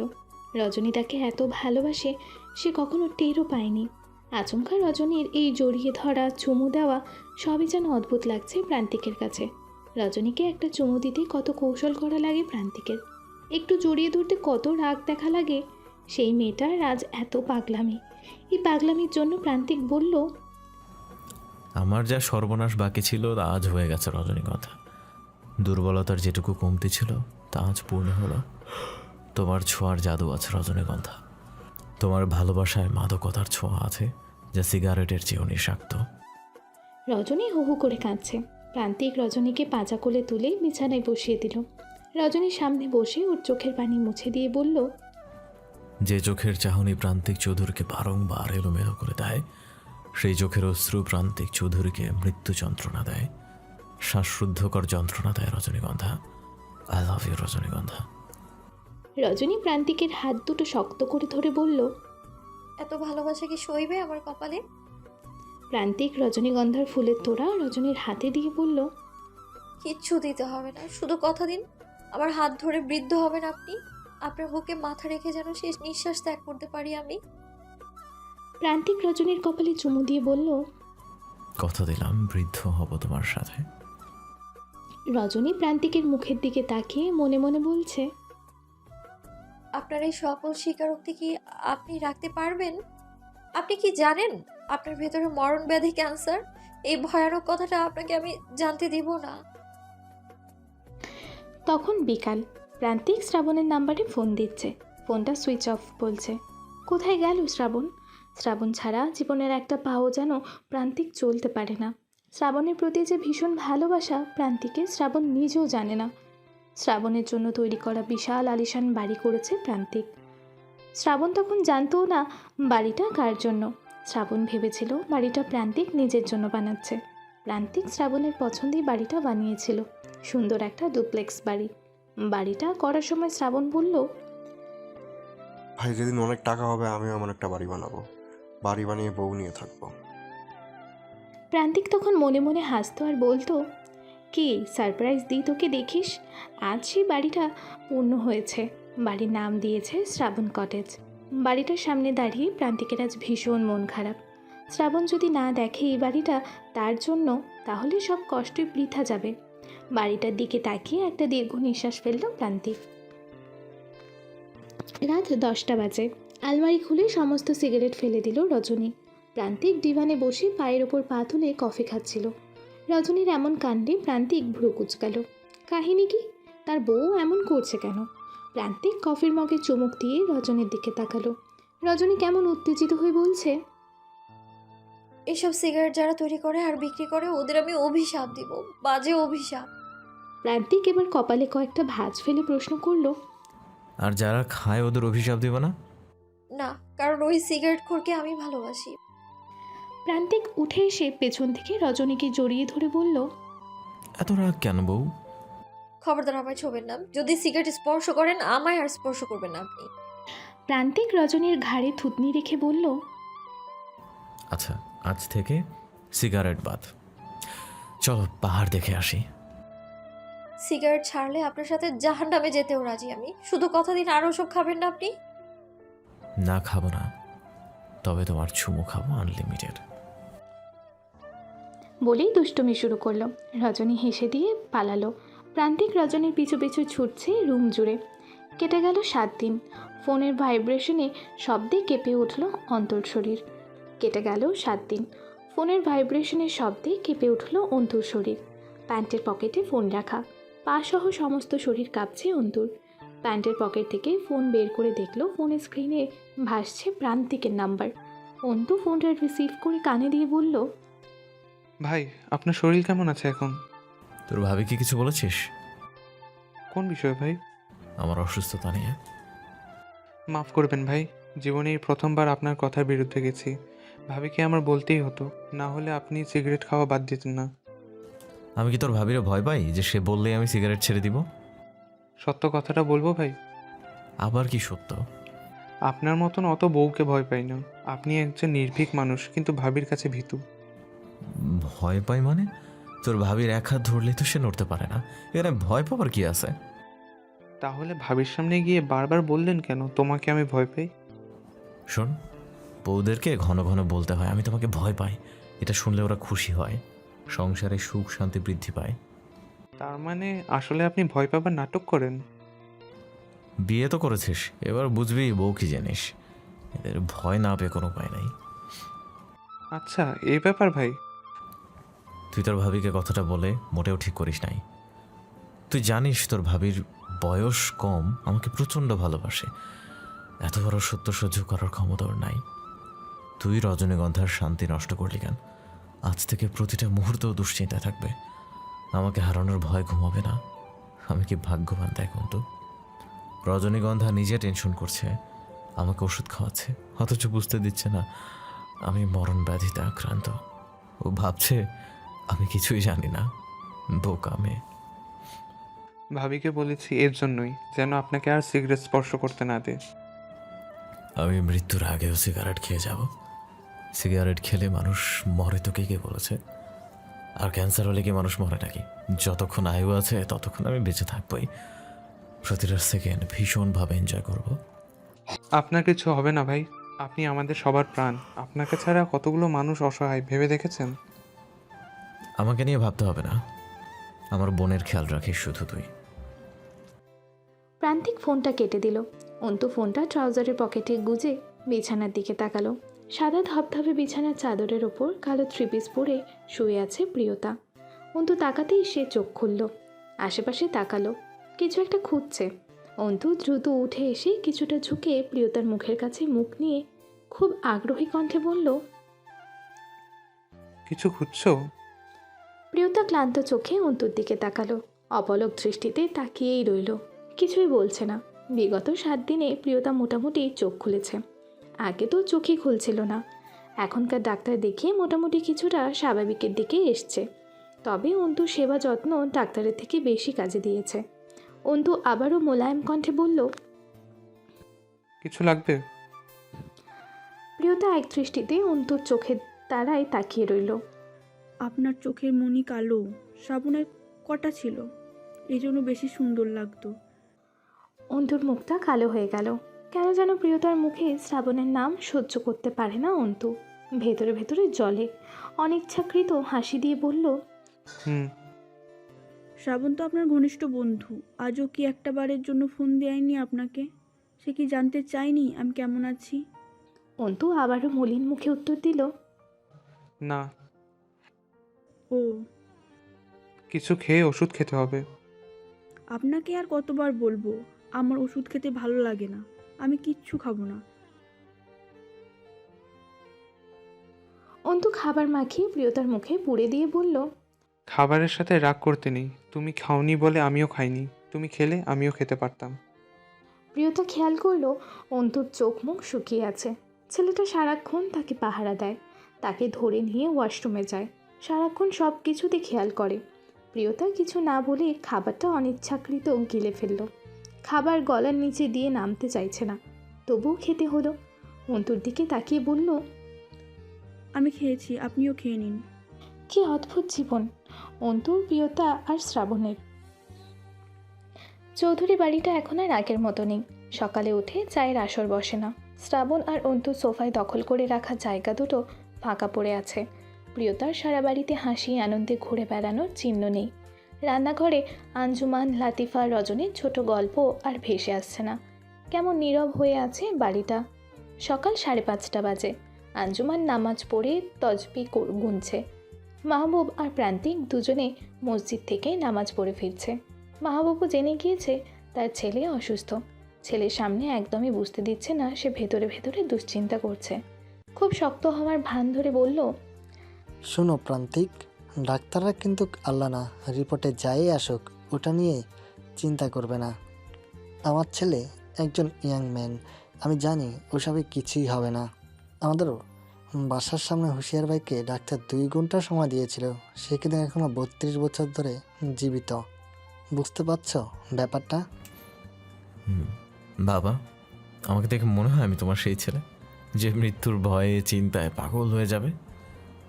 মৃত্যু আসলে মরে যাব, এটা প্রকৃতির নিয়ম, কেউ আটকাতে পারবে না। তবে আমি জানি আমার অসুখ সেরে যাবে, কারণ আমি ভেতর থেকে মোটেও দুর্বল না। আমার যে শরীর খারাপ সেই বিষয়ে আমার কোনো ফিলিংসই হয় না। ওকে বাবা, শুধু শুধু মা আর রজনী চিন্তা করে। আমি জানি তো আমার ছেলের কিছুই হয়নি। প্রান্তিকের চোখের সামনে বকুল গাছ পড়ল। গাছের তলা ফুলে ফুলে ছেয়ে আছে। মাদ্রাসায় পড়তে যাওয়া কয়েকটা বাচ্চা ফুল কুড়াচ্ছে আর মালা গাচ্ছে। প্রান্তিক মাহবুবকে বলল, বাবা, তুমি যাও গিয়ে লতিফা খালাকে চা করতে বলো, আজ একসাথে চা খাবো। অনেক দিন কেমন সব মরা লাগে। আমি আসছি, 5 মিনিটের মধ্যে আসছি। দ্রুত এসো তাহলে। মাহবুব চলে গেল। প্রান্তিক বাচ্চাদের মাঝে গিয়ে ঝুঁকে কয়েকটা সাদা ধবধবে ফুল হাতে নিল। আনমনে বিড়বিড় করে বলল, তুমি ফুলের মতো স্নিগ্ধ আর সাদা রজনীগন্ধা। বাচ্চাগুলো প্রান্তিকের দিকে চেয়ে আছে। প্রান্তিক খেয়াল করলো বাচ্চাগুলো প্রান্তিকের দিকে হাঁ করে তাকিয়ে আছে। প্রান্তিক ভ্রু নাচিয়ে বলল, তোমার এই ফুলের মালা কি করবা? বিক্রি করবা? বাচ্চাগুলোর মাঝে থেকে একজন বলল, তোমরা কি রেগুলারই মালা বানাও? আজকের মালাগুলো বিক্রি করে দাও, তোমাদের আন্টিকে দিব। প্রান্তিক কপাল টান টান করে তাকিয়ে ভাবছে, আমি বললাম আন্টি, আর ওরা বলে ভাবি। কি পাকা পোলাপান। বাচ্চাগুলো সবগুলো মালা প্রান্তিকের হাতে তুলে দিল। প্রান্তিক খুশি হয়ে ওদের 500 টাকা দিয়ে বলল, মিষ্টি কিনে খেও সবাই। এত টাকা দেখে বাচ্চাগুলো ভীষণ খুশি হলো। প্রান্তিককে বলল, আমি তোমাদের কাকু হই, ভাইয়া নয়। প্রিয়তার মাত্রই ঘুম ভেঙেছে। ঘুম ভাঙতেই তাকিয়ে দেখলো তার পায়ের ওপর মাথা রেখে ঘুমাচ্ছে অন্তু। অন্তু সারা রাত তার পায়ের কাছে টুল নিয়ে বসেছিল। প্রিয়তা পা নাড়াতেই অন্তুর ঘুম ভাঙল। সে দ্রুত প্রিয়তার পায়ের ওপর থেকে উঠল। চোখ ঢলে উঠে দাঁড়িয়ে বলল, শুভ সকাল, কেমন লাগছে আজ? আমি একটু উঠবো, আর শুয়ে থাকতে পারছি না। অন্তু প্রিয়তার পিঠের নিচে হাত দিয়ে খাটের সাথে বালিশ হেলান দিয়ে আধশোয়া অবস্থায় বসিয়ে দিল। প্রিয়তার মলিন মুখে হাসি নেই, সারাক্ষণ কিছু একটা ভাবে সে। অন্তু জানে এক নিমিষেই প্রিয়তার মন থেকে কখনোই শ্রাবণকে মুছে ফেলা যাবে না। সেটা করতে গেলে হিতে বিপরীত হবে। তাই চেষ্টা করছে প্রিয়তাকে স্বাভাবিক রাখতে, কিন্তু শ্রাবণকে ভুলে যাওয়ার জন্য কোনো রকম প্রেশার দিচ্ছে না। শ্রাবণের কোনো বিষয় উঠলে না বা হুম বলে এড়িয়ে যাচ্ছে। অন্তু ব্রাশ এনে প্রিয়তার মুখে দিয়ে বলল, হাঁ করো, ব্রাশ করিয়ে দিই। প্রিয়তা কিছুই না বলে হাঁ করলো। অন্তু ব্রাশ করিয়ে মুখ ধুইয়ে দিল। প্রিয়তাকে এবার বেশ ফ্রেশ লাগছে। অন্তু এবার রিমোট নিয়ে টিভি ছাড়লো। একটা ফানি নাটক ধরিয়ে দিল। অন্তু গত রাতে 2 ঘন্টা ধরে সার্চ করেছে সেরা ফানি নাটক, যা দেখলে হাসি আসবেই। নাটকটা চলছে, অন্তু নিজেই হো হো করে হাসছে। অথচ প্রিয়তার মুখে কোনো হাসি নেই। সে ভুলেও টিভির দিকে তাকালো না, তার সোজাসুজি ওয়ালের দিকে তাকিয়ে আছে। চোখে কোনো পলক নেই। অন্তু বিষয়টা খেয়াল করলো। খারাপ লাগছে অন্তুর, নিজেকে অপরাধী লাগছে। তার কি উচিত শ্রাবণকে খুঁজে প্রিয়তাকে তার হাতে তুলে দেওয়া? কিন্তু অন্তুর স্বার্থপর মন কিছুতেই সে বিষয়ে সায় দিচ্ছে না। গতকাল রাত থেকে হোয়াটসঅ্যাপে শ্রাবণ ক্রমাগত ফোন দিচ্ছে, ফোনের পর ফোন দিচ্ছে। অন্তু এক নাগারে সে ফোন কল কেটে দিচ্ছে। এখনও ফোন আসছে, এরপরই মেসেজ এলো। ভীষণ কষ্ট হচ্ছে রে ভাই, দমটা বন্ধ হয়ে যাচ্ছে, বুকের ব্যথায় মরে যাচ্ছি। কসম লাগে তোর একটা বার ওর সাথে কথা বলিয়ে দে।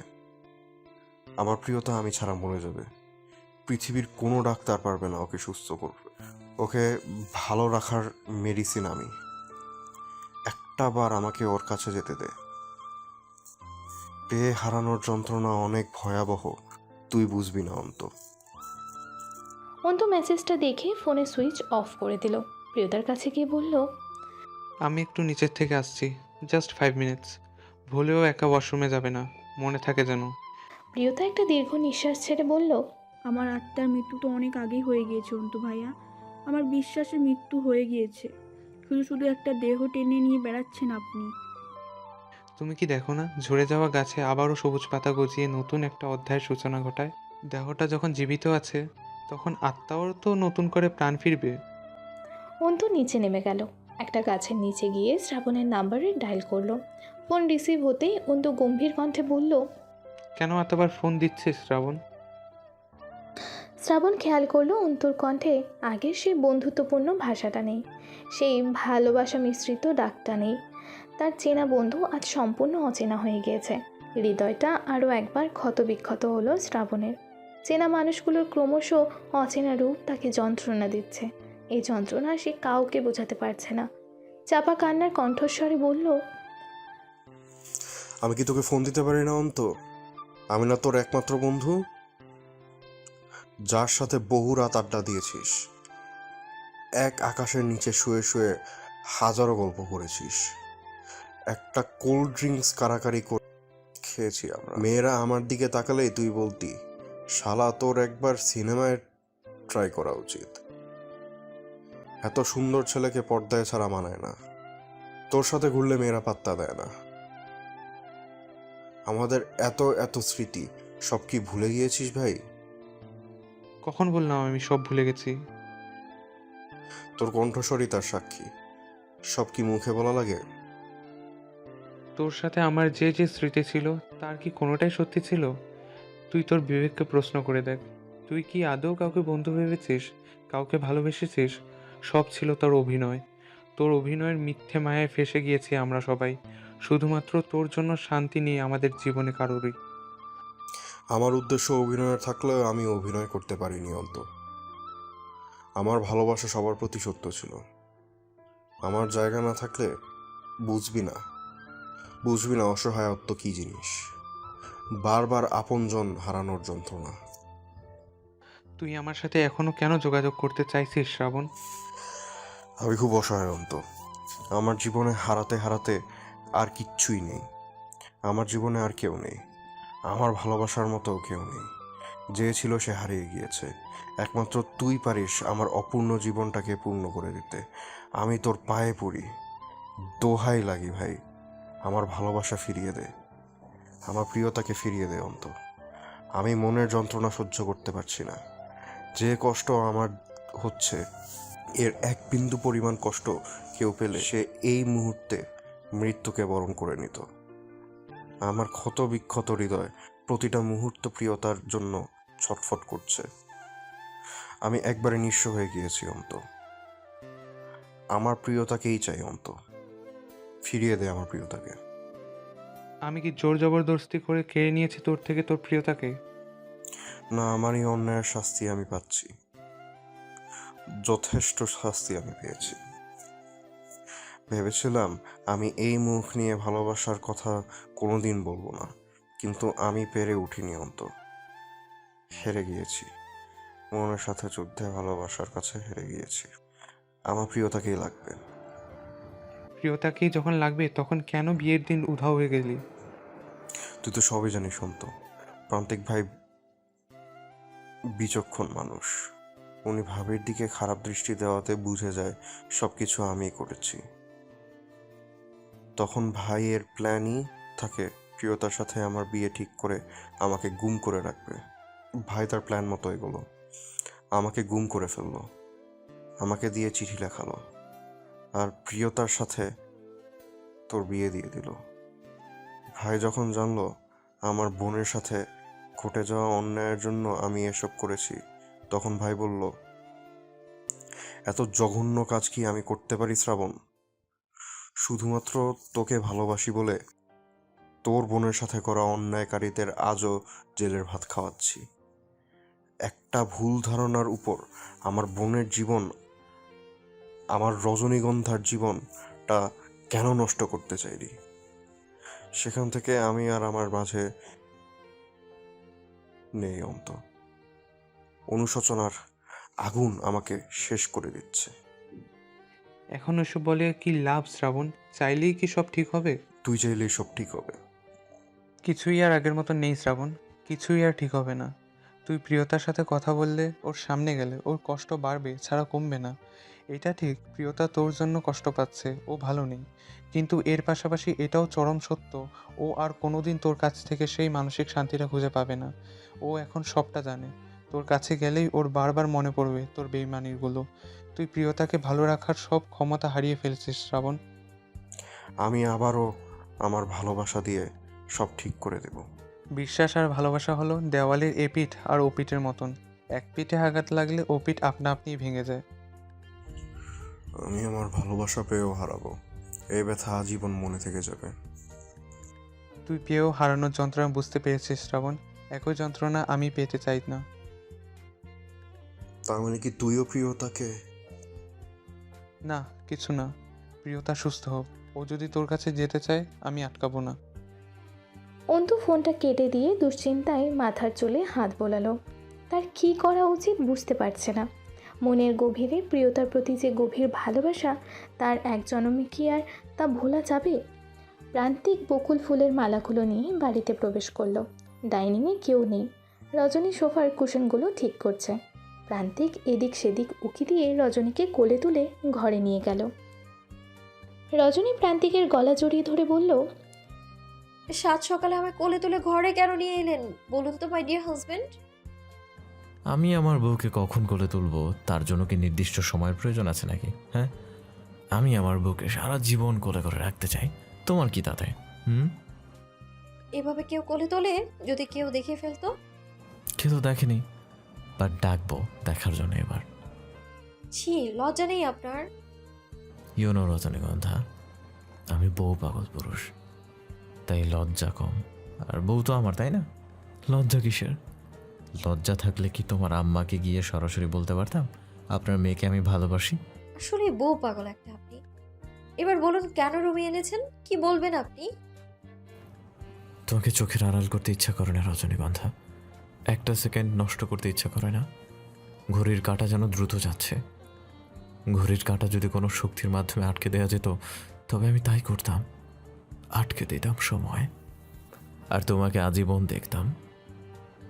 তোমাকে দেখার লোভ আমার কোনো দিন ফুরাবে না, তোমাকে দেখার তৃষ্ণা আমার কোনো দিন মিটবে না, তোমাকে কাছ থেকে পাওয়া, তোমাকে কাছে পাওয়ার আকাঙ্ক্ষা আমার কোনো দিন ফুরাবে না। খুব স্বার্থপরের মতো বলতে হচ্ছে রজনীগন্ধা, আমার যদি হঠাৎ মৃত্যু হয় তুমি তুমি কোনো পরপুরুষের সংস্পর্শে যেও না, আমার জন্য অপেক্ষা করো। পরকালে আমাদের আবার দেখা হবে, আমরা এক নারী পুরুষে আসক্ত দম্পতি। তোমার প্রতি আমার ভালোবাসা এতই তীব্র, আমি খুব স্বার্থপর হয়ে গিয়েছি। মহানায়কদের মতো বলতে পারলাম না তুমি একা থেকো না, আমার চেয়ে ভালো কাউকে পেয়ে যাবে। না রজনীগন্ধা, আমি এসব বলতে পারলাম না। আমি তোমার নিঃস্বার্থ প্রেমিক নই রজনীগন্ধা, আমি খুব স্বার্থপর প্রেমিক। এটুকু বলেই প্রান্তিক রজনীকে নামিয়ে দিল। বকুল ফুলের মালা রজনীর খোপায় পেঁচিয়ে দিয়ে বলল, ভয়ঙ্কর সুন্দর লাগছে।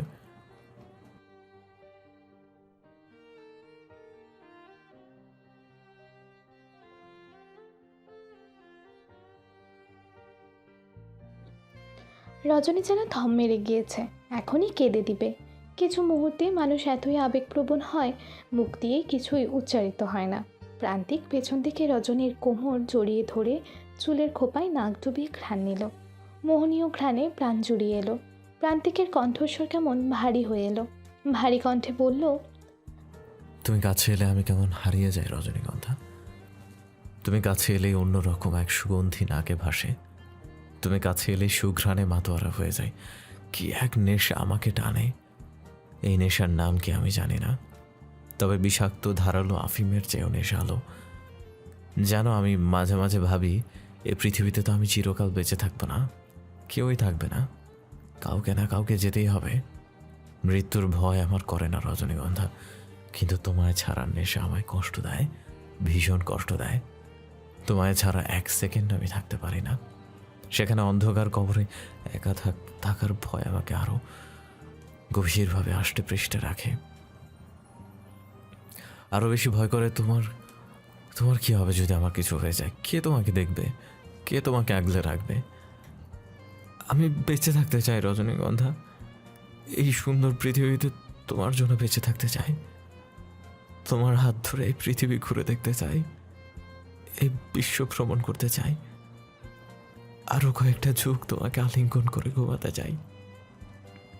ঘুম ভাঙতেই তোমার চুলের ঘ্রাণ চাই। কনকনে শীতে এই কম্বলের নিচে তোমার উষ্ণতা চাই। এক কাপ চা ভাগ করে খেতে চাই। বৃষ্টির দিনে খোলা আকাশের নিচে ভিজতে চাই। রোজ তোমার প্রেমিক হতে চাই। একটা করে রজনীগন্ধা আর গোলাপ দিয়ে বলতে চাই, আমি প্রতিদিনই তোমাকে চাই রজনীগন্ধা। ঠিক সেদিনের মতো, যেদিন কলেজে প্রথম তোমার চোখের নেশায় পড়েছিলাম।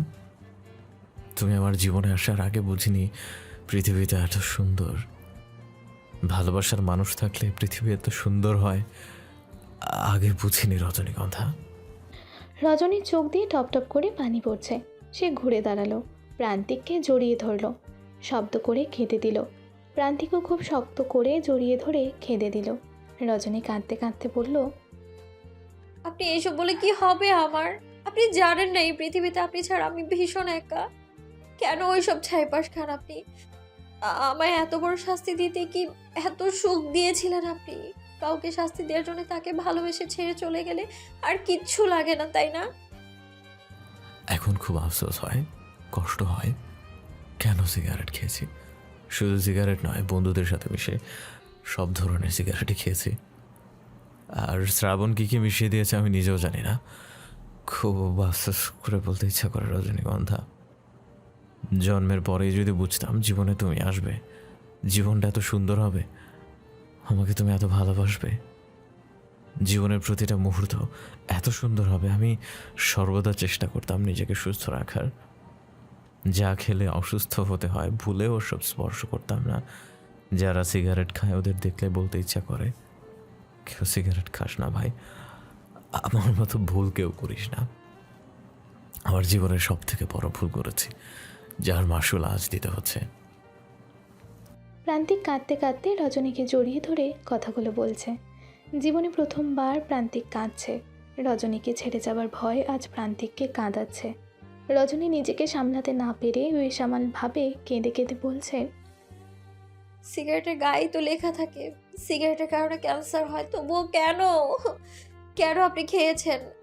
আপনার বুক আমার শ্রেষ্ঠ নিরাপদ আশ্রয়স্থল।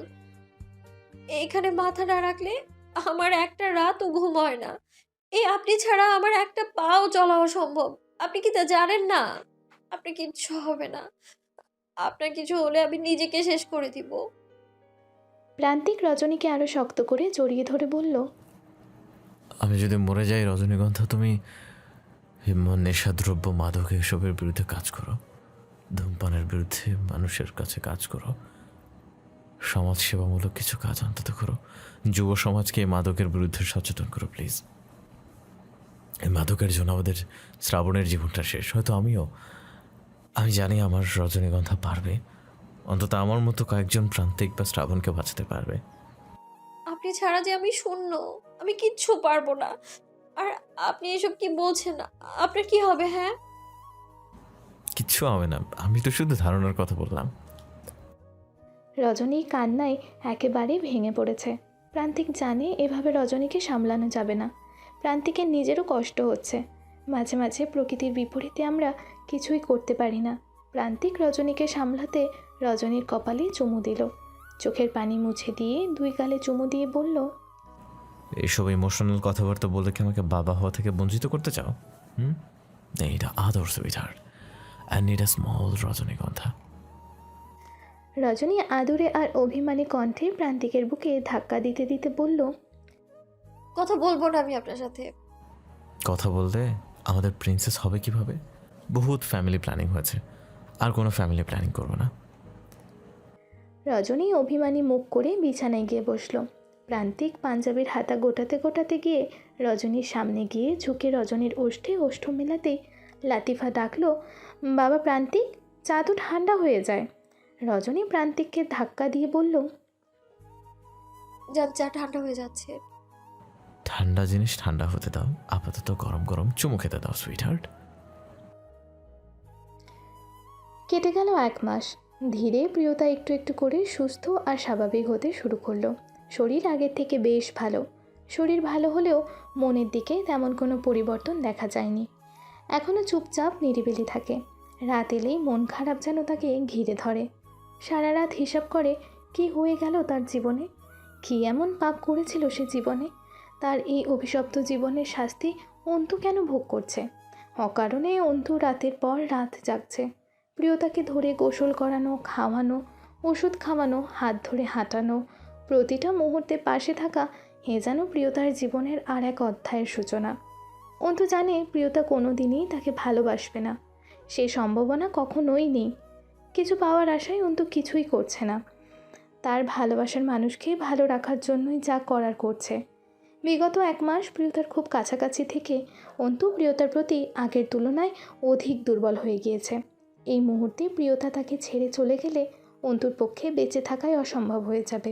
এইদিকে প্রিয়তার মন প্রাণ জুড়ে সবটাই শ্রাবণ। ভালোবাসার এই ত্রিকোণ খেলায় কারো কোনো দোষ ছিল না। একজনকে ভালোবেসে অন্যজনের সাথে ঘর করার মতো যন্ত্রণা ভোগ করছে প্রিয়তা। প্রতিটা রাত ভয়ানক যন্ত্রণায় কাটছে। সে বিশ্বাস করে একদিন শ্রাবণ ফিরে আসবে। শ্রাবণ প্রতিটা মুহূর্ত যন্ত্রণায় ছটফট করছে, প্রিয়তা তার কাছে ফিরে আসবেই। তার ভালোবাসা সত্য ছিল। দিনের পর দিন একাকিত্ব, যন্ত্রণা আর বিষাদে পুড়ে পুড়ে প্রাণহীন দেহটা পড়ে আছে শ্রাবণের। যে সুদর্শন ছেলেটার দিকে তাকালে হাজারো মেয়েরা হাঁ করে তাকিয়ে থাকতো, সেই ছেলেটাকে চেনাই যায় না। কাল বাংলাদেশে ফিরবে অন্তু আর প্রিয়তা। অন্তুর মন খারাপ। অন্তু জানে প্রিয়তা বাংলাদেশে ফিরেই শ্রাবণের কাছে ফিরে যাবে, পেয়েও আর একবার হারিয়ে যাবে তার ভালোবাসা। ব্যাগ গোছাতে গোছাতে অন্তু প্রিয়তাকে জিজ্ঞেস করলো, শ্রাবণের সাথে দেখা করবে না দেশে গিয়ে? এখনো অনেক ভালোবাসো, তাই না? উত্তরটা শ্রাবণকেই দিয়ে দেবো অন্তু ভাইয়া। অনেক উত্তর নেওয়ার আছে ওর থেকে। আর হ্যাঁ, আপনাকে অনেক ধন্যবাদ আমার অসময়ে আমার পাশে থাকার জন্য। শ্রাবণকে বিয়ে করছো কবে? আপনাকে দেখেছি খুব তাড়া শ্রাবণের সাথে আমাকে বিয়ে দেওয়ার জন্য। কারণ আমি জানি তুমি শ্রাবণকে অনেক ভালোবাসো। আমার যে জ্বর সেটা কি জানেন? কিভাবে জানবো যদি কপালে হাত দিয়ে স্পর্শ করতে না পারি? আমি কি নিষেধ করেছি? তা স্পর্শ করে দেখুন। আমার ভাইয়া এত দূরে আপনার ভরসায় পাঠিয়েছে, তা হাত দিয়ে দেখুন। অন্তুর ভেতরে কেমন এক আনন্দ অনুভব হলো। সে প্রিয়তার কপালে হাত রাখলো। হাতটা কেমন কাঁপছে। হাত দিয়ে দেখলো সত্যিই জ্বর। প্রিয়তা ভ্রুকুচকে বলল, কি বুঝলেন? জ্বর। এই জ্বর নিয়ে কোথাও যাব না। আর কিছুদিন থাকবে? হ্যাঁ, আমি একটু ঘুরবো। টাকা খরচের ভয় পাচ্ছেন? কি যে বলো। সন্ধ্যার হলদেটে আলোয় প্রিয়তার ফর্সা মুখটা হলুদ বর্ণ ধারণ করেছে। কি যেন ভেবে বিয়ের পর আজ প্রথম সে গোলাপি রঙের একটা শাড়ি পরেছে। শাড়িটা এখান থেকেই কেনা। অন্তু 3 দিন আগেই ফিরে যাবে বলে ইচ্ছা মতো শপিং করে দিয়েছে। অন্তু মনে মনে চাইছিল প্রিয়তা শাড়ি পরুক, কিন্তু বলার অধিকারটা দেখাতে পারছিল না। অদ্ভুত এক টানে প্রিয়তা সেখান থেকেই একটা শাড়ি আজ পরেছে।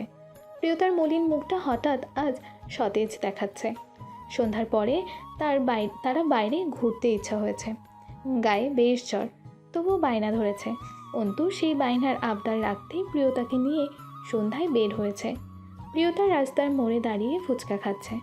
অন্তু অপলক চোখে তাকিয়ে দেখছে। শখের নারীকে সব রূপেই যেন সুন্দর লাগে। এই যে ফুচকা খাচ্ছে অন্তুর মনে হচ্ছে এত সুন্দর করে কেউ ফুচকা মুখে দিতে পারে না। প্রিয়তার দিকে অপলক দৃষ্টিতে চেয়ে থাকতে থাকতে অন্তুর শরীর কেমন যেন হিম ধরে গিয়েছে। সে নির্বিকার ভঙ্গিতে তাকিয়ে আছে প্রিয়তার দিকে। হঠাৎ করে প্রিয়তার কপালে হাত রাখল। প্রিয়তা ফুচকা খেতে খেতে অন্তুর দিকে তাকিয়ে চোখ ইশারা দিয়ে বলল, কি? অন্তুর হঠাৎ প্রিয়তাকে স্পর্শ করতে ইচ্ছে করছিল। সে কথা বলার মতো সাহস হলো না। শান্ত কণ্ঠে বলল, রুমে চলো, শরীরের তাপমাত্রা খুব বেড়ে গেছে, জ্বর মাপছিলাম। আপনি কি থার্মোমিটার? মাঝে মাঝে থার্মোমিটারও হতে হয়, বুঝলে? ওই আমি তো বুঝতে পারছি না। আসলেই বুঝতে পারছো না তোমার জ্বর। হুম। বাইরের বাতাস লাগানো যাবে না, চলো রুমে। আমি দায়িত্ব নিয়ে এসেছি তোমাকে সুস্থ করে নিয়ে যাব বলে। প্রান্তিক ভাইকে দেওয়া কথা আমাকে রাখতেই হবে। হয়তো আমার শরীর সুস্থ করতে পেরেছেন, কিন্তু আমার মন, তা কি আদৌ কোনোদিন সুস্থ করতে পারবেন? হয়তো পারবো, আবার পারবও না, সবটাই তোমার উপর নির্ভর করে। তবে আমি তোমার শরীর আর মন দুটোকেই সুস্থ করার কামনা করি প্রিয়তা। যেখানে গেলে তোমার মন সুস্থ হবে, আমি সেখানেই তোমাকেই রেখে আসবো। প্রিয়তার চোখের সামনে ভেসে উঠল শ্রাবণের ঘোলা চোখ দুটো। এমন কতদিন গিয়েছে শ্রাবণ তাকে ফুচকা খাইয়ে দিয়েছে। সে হাঁ করেছে, শ্রাবণ ফুচকা খাইয়ে দিয়েছে। ঝাল লাগলে ফু দিয়ে ঝাল কমানোর চেষ্টা করেছে। শ্রাবণের হাসি মুখটা বারবার ভেসে ওঠে প্রিয়তার মুখের চোখের সামনে। যন্ত্রণায় হৃদয়টা পুড়ে যায়, ব্যথায় বুক ভারী হয়ে আসে। শ্রাবণের সাথে কাটানো মুহূর্তগুলো সব শ্রাবণের অভিনয় ছিল ভেবেই প্রিয়তার আরও বেশি কষ্ট হয়। রুমে এসে প্রিয়তা মন খারাপ করে বসে আছে। আজ শ্রাবণের জন্মদিন। এই দিনে প্রিয়তা প্রতি বছর শ্রাবণকে নিজ হাতে সেলাই করে পাঞ্জাবি বানিয়ে দিত। 1 বছর ধরে পাঞ্জাবিতে নিখুঁত কারুকার্য করত। এই দিনটা প্রিয়তার জীবনের সবথেকে স্পেশাল দিন ছিল। আজ মনের দুঃখে চোখের পানি ফেলে বলছে, আমার দাফন হয়ে যাক, তবুও আমাদের আর দেখা না হোক শ্রাবণ। তুমি একজন হত্যাকারী, আমার পবিত্র হৃদয়কে হত্যা করেছো। হৃদয় হত্যার বিচার থাকলে তোমার ফাঁসি হতো সবার আগে। শ্রাবণ একটা নদীর তীরে বসে আছে। ফোন ভর্তি প্রিয়তা আর তার অসংখ্য ভালো মুহূর্তের ছবি। শ্রাবণ প্রিয়তার ছবির দিকে তাকিয়ে বলছে, এই পৃথিবীর শ্রেষ্ঠ অসহায়ত্ব কি জানো প্রিয়তা? এই যে আমার তোমার সাথে কথা বলতে তীব্র ইচ্ছা করছে, কিন্তু বলতে পারছি না। তুমি আমার, অথচ আজ অন্য কারো পাশে। জানো, সবাই বলে চোখের আড়াল হলে মানুষ মনের আড়াল হয়, কিন্তু আমি জানি আমাদের ভালোবাসা 7 জন্মের। এই জন্মে কেন, 7 জন্ম বলে যদি কিছু হয়ে থাকে, সেই 7 জন্মেও তুমি আমাকে ভুলবে না। তোমার মনে দখল অন্য কেউ নিতে পারবে না। আমার বিশ্বাস, আমার ভালোবাসা কোনোটার প্রতি আমার আস্থা বিন্দু মাত্র কমেনি। মানুষ বলে নারীর মন সর্বদা পরিবর্তনশীল, কিন্তু আমি তো জানি আমার প্রিয়তার মন এমন নয়। আমাদের ভালোবাসার শক্তি সম্পর্কে তো আমি জানি। আমি ভুল ছিলাম, তুমি ঠিক ছিলে। আমি খারাপ ছিলাম, তুমি পবিত্র ছিলে, কিন্তু আমার সব খারাপের মাঝে আমার ভালোবাসা সত্য ছিল। আমি তো চাইলেই আর নিজের অতীত মুছে ফেলতে পারবো না, কিন্তু আমি আর সিগারেট স্পর্শ করি না, কোনো বাজে জিনিস স্পর্শ করি না, কোনো মেয়ের দিকে তাকাই না। তুমি চাও বা না চাও, আজন্মকাল আমার ভুল শুধরাতে শুধু তোমাকেই দেখব। তখন গভীর রাত। প্রিয়তার হঠাৎ প্রচণ্ড জ্বরে কাতরাচ্ছে। অন্তু ডিভানে ঘুমাচ্ছিল। প্রিয়তাকে কাতরাতে শুনে তার ঘুম ভেঙে গেল। অন্তু দ্রুত ডিভান ছেড়ে উঠল। প্রিয়তার কাছে গিয়ে ওর কপালে হাত দিয়ে দেখল জ্বরে সমস্ত শরীর পুড়ে যাচ্ছে। হাত ছোঁয়ানো যাচ্ছে না শরীরে। অন্তু বেশ চিন্তিত হলো, কেননা সে জ্বরের ঔষধ খাইয়ে দিয়েছিল প্রিয়তাকে। তবুও এত জ্বর কেন আসলো? প্রিয়তা জ্বরের ঘরে ভুলভাল বকছে। অন্তু একটা কাপড় ভিজিয়ে প্রিয়তার কপালে জলপট্টি দিয়ে দিচ্ছে। মাঝে মাঝে পায়ের তালু কাপড় ভিজিয়ে মুছে দিচ্ছে। হঠাৎ প্রিয়তা অন্তুর হাত নিজের কপালের সাথে চেপে ধরে বলল, শ্রাবণ, তুমি এতদিন কোথায় ছিলে? কোথায় হারিয়ে গিয়েছিলে? তুমি জানো না তোমাকে ছাড়া আমার কত কষ্ট হয়েছিল। আমাকে ছেড়ে যেও না শ্রাবণ। আমি তোমাকে ভালোবাসি শ্রাবণ, আমি তোমাকে ভালোবাসি।